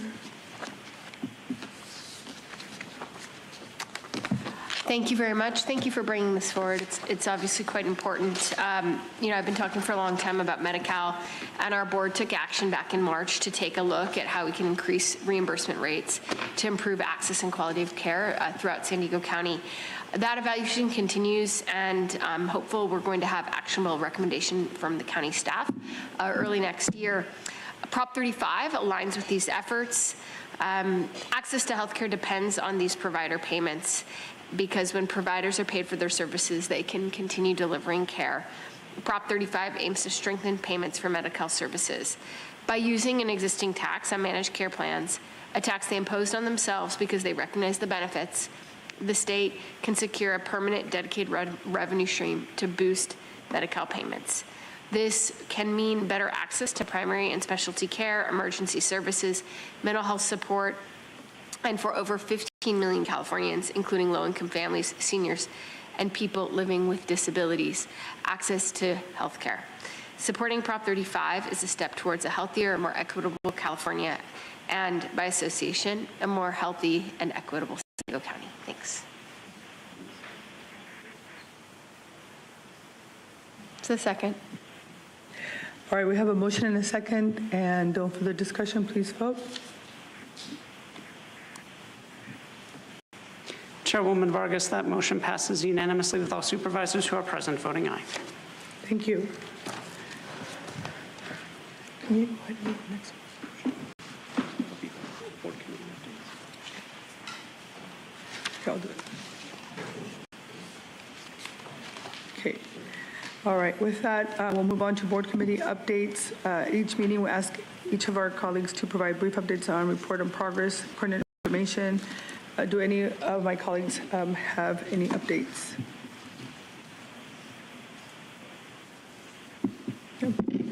Yep. I have some updates, but my voice is killing me, so I'm not going to do anything anymore. With that, I'm going to go ahead and I'll just share them on my social media. With that, we will now resume with non-agenda public comment. And Clerk, can you please call the remainder of the public? Thank you, Chairwoman Vargas. We have 13 remaining requests to speak on matters not listed on the agenda. 2 in person and 11 requesting to speak by phone. For those that requested to speak by phone, please dial into the conference line using the instructions that were provided to you. Begin with the in-person speakers. I'd like to invite forward allegedly Audra and Luke Slywaker. I've called your name. Please come forward.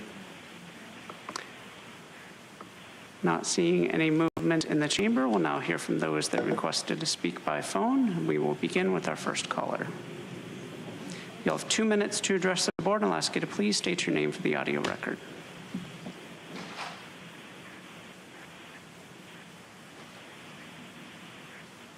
Barbara Gordon.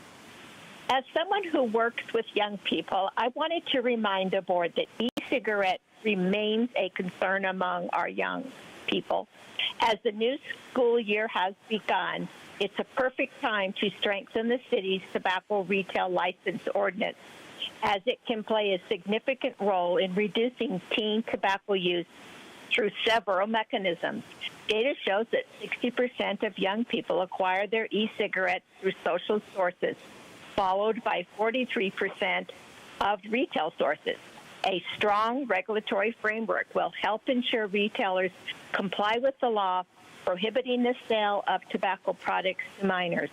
This includes regular inspections, penalty for violations, making it more difficult for teens to access these products. Requiring mandatory training for employees on responsible tobacco sale practices will also help further prevent underage sales. Reducing the number of tobacco retailers in community can reduce the overall availability of tobacco products. Fewer outlets can make it harder for our teens to find places to buy tobacco.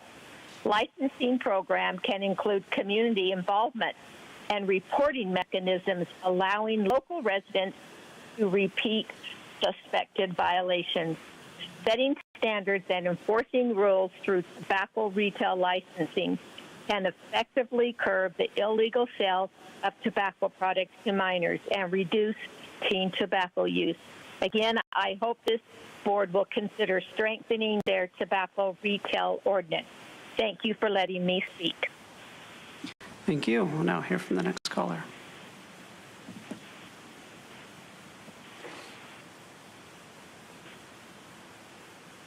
Good afternoon, members of the board. My name is Megan Stewart, and as someone who has worked with youth, I would like to highlight that as marijuana products become increasingly accessible in the county, deeply concerning trends are presenting themselves. A recent study by the Center for Injury Research and Policy revealed a drastic 80% increase in calls to poison centers across the country for children exposed to Delta-8 THC, a compound similar to Delta-9 THC, which is found in marijuana. This trend is especially troubling because many of these cases involve young children accidentally ingesting THC products disguised as harmless gummies, brownies, or candies. These products are often attractively packaged, making them highly appealing to children who consume them unknowingly, leading to dangerous overdoses.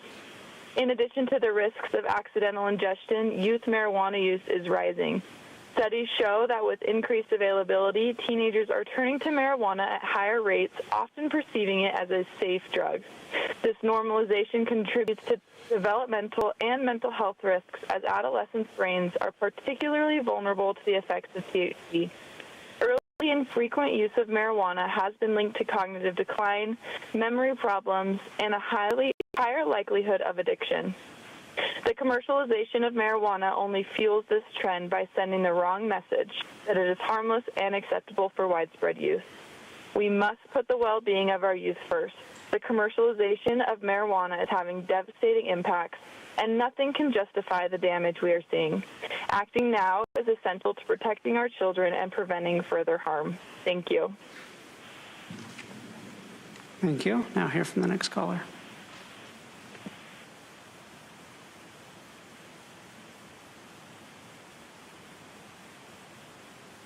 Hey, Gambler here.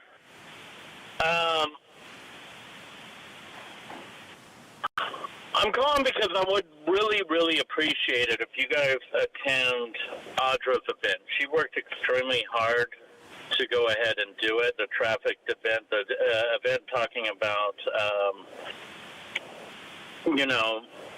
the illegal migrant problem and, things associated with it.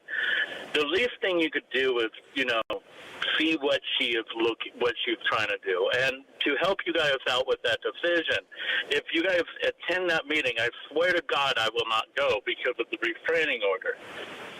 So you could go ahead and screw me over by not having me go by attending that meeting. I would really appreciate you guys going to that meeting and supporting people who live in our county and the great work that she is doing. Regardless if you agree with it or not, at least having a different point of view would be a very, very good thing to have. On top of that, you guys screwing everyone over, especially me, and,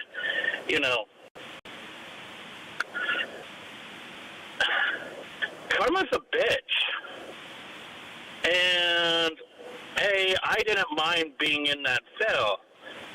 But I thought about how you guys are going to be able to handle it, and I don't think you guys could handle it. So I really, really recommend you looking into the voter fraud issue, going to see her event, and then stop horses from dying. Like, do all three these things, and maybe you could go ahead and avoid jail when all this shit starts crumbling around you. I did what I could to seal your fate to the election, and I think I was quite successful on that, to the point that Michael Vu quit because he wants no part of the election. He doesn't want that, so he chose to sue you. It's not Thank you. Now hear from the next caller.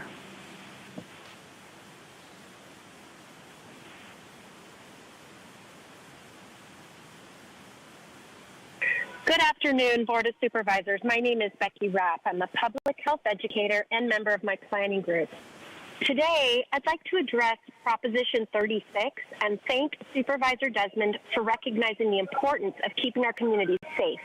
He stated, without safety, we don't have a functioning society. Prop 36 addresses the Homeless, Drug Addiction, and Theft Reduction Act, as well as alternatives to incarceration. Our county is suffering from organized crime, drug use, and homelessness. Currently, under Prop 47, consequences for committing these crimes have been significantly weakened and law enforcement officers' hands are tied. Last week, I attended a planning group and was frightened by the police report.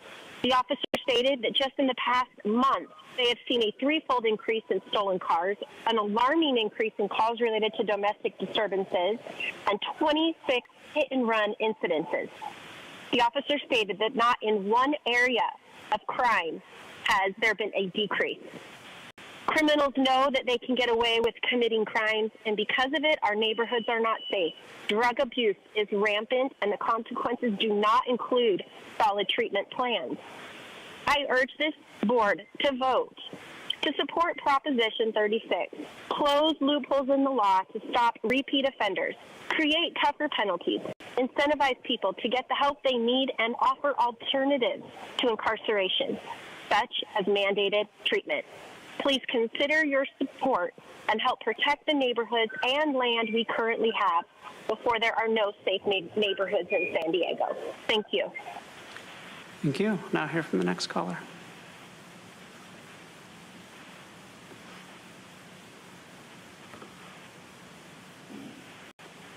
Good afternoon. This is Peggy Walker. I am to support Supervisor Desmond's choice in supporting Prop 36, and those of you who fail to do so have shattered our faith in what you say you want. By rejecting Prop 36, you rejected the health, safety, and welfare of residents in support of criminals. Major law enforcement agencies support Prop 36 because it is, at last, a bill that would give law enforcement back some control, rightly penalize repeat offenders of illicit fentanyl drug dealing, those guilty of repeated retail theft, and also, importantly, help get homeless drug addicts into treatment. We will not solve homeless addiction without pressing treatment, nor right the wrongs perpetrated against business people robbed of their living by uncontrolled theft, nor rid our county of repeated fentanyl traffickers, including those who do so with a loaded gun and enlist vulnerable juveniles, without penalties beyond misdemeanors. Repeat illicit fentanyl dealers deserve stiffer penalties. San Diego's border is the #1 entry for illicit fentanyl into the U.S., the leading cause of death of those 18 to 34. It is 50 times stronger than heroin, an amount smaller than a raindrop can kill. And data shows overdose rates higher among Black and Hispanic communities. You should be taking every step to restore law, order, and safety, not coddle criminals. Thank you. Thank you. Now hear from the next caller.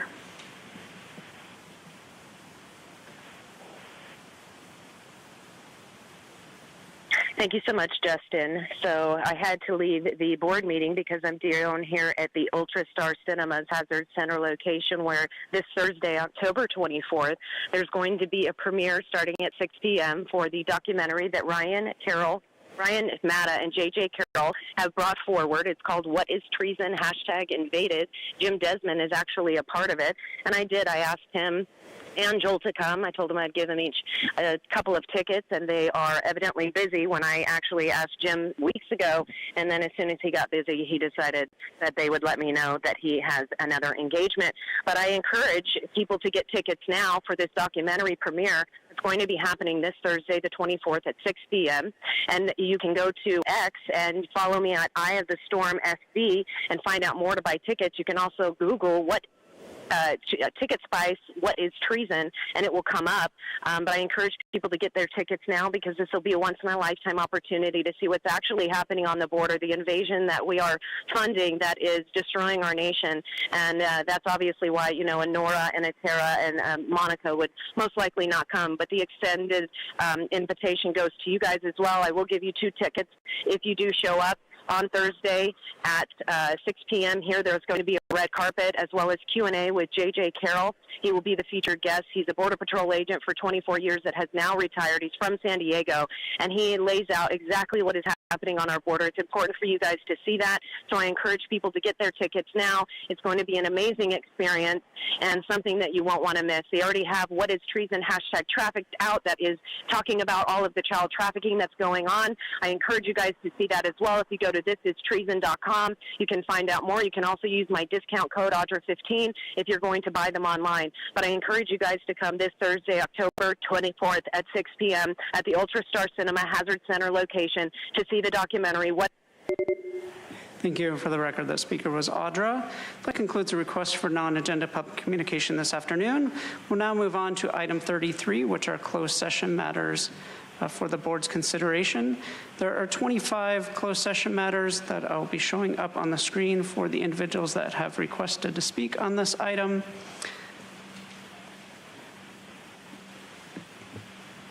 Individuals that have requested to speak on the closed session matters must provide comments related to these matters. Otherwise, your comments will be considered off topic. For closed session, we have, just a moment here. We have 4 requests to speak on closed session matters. Also note for the record that we received 5 e-comments, 4 of those in favor.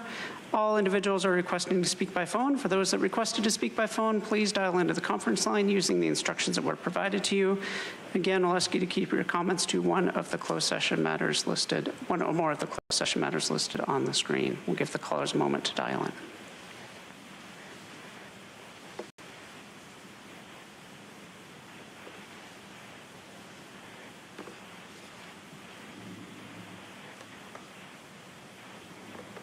And we'll begin with our first caller.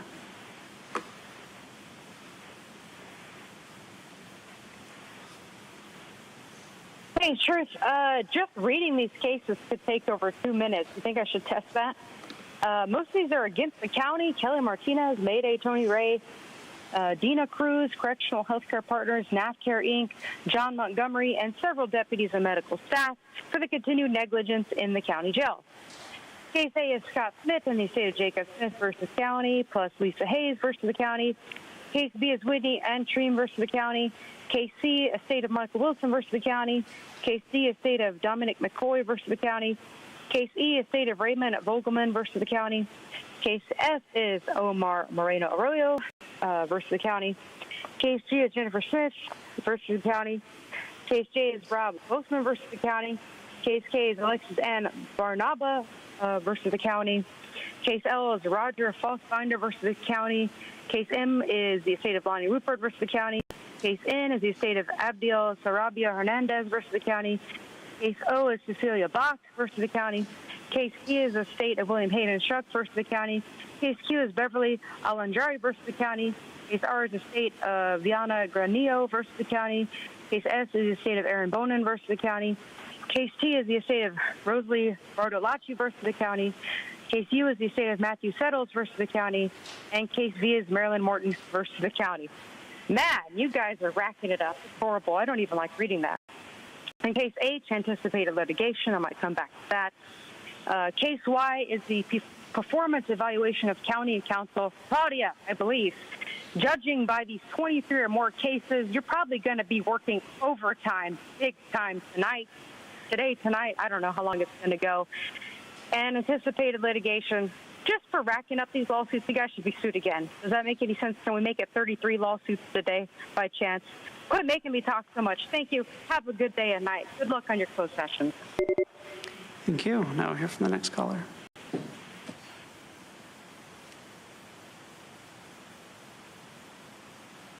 Guys are on a record roll of just having litigation out the yin-yangs. You guys love that, don't you, right? And it's so funny because it's like, how many more could you possibly have? You, like, have the whole alphabet of them going on here. And so speaking of employee evaluations, I would like to say that you guys are doing a horrible horrible, horrible job. You should actually all have your pay be cut until you can start to, comply with the Constitution and not just be in bed with the corporation, making sure that you are actually doing what you took an oath to do. But do you guys even know what you took an oath to do? I don't think so. But it's interesting because it's always, the anticipated litigation that we had in the beginning of the morning at 8 a.m. for your special little closed session. Now we got a buttload of cases here at the end, and that's just going to continue, and it's very, very sad. So you guys need to start course correcting and mitigating all of these things, because it is costing the people a lot of money that could actually go towards the funding of something good, right? But why would you do that? That's not your job, right? Oh, man, imagine if it was. What a great place San Diego County could actually be if you were doing things that were actually bettering the community instead of little by little by little tearing it to shreds, destroying people's lives, and making sure that we are in our 15-minute cities, especially with your climate action plan. Like I said, St. is so proud of you guys, and it smells like sulfur even out here. I'm not even near you guys, but it's coming through the phone. It's like smell of phone sulfur. It's crazy. But, yeah, good on you guys. I mean, maybe one day we won't have litigation. But, yeah, right, you guys love spending the people's money, even if it's due to your negligence. It doesn't really matter how you spend it as long as you do, right? What about your Slurpees? You guys love those, so, I mean, maybe we need to take your funds. That's why you guys should actually be defunded. Thank you. And Chairwoman Vargas, that concludes public comment in the closed session matters. Thank you. That concludes the business before the board today. We do not have any adjournments. So with that, the session is adjourned, and we'll now proceed to closed session. The board will now recess into closed session to consider those matters listed under item 33 on today's regular agenda. If there are any reportable actions that will be reported out during the land use session of this meeting tomorrow, Wednesday, October 23rd, 2024.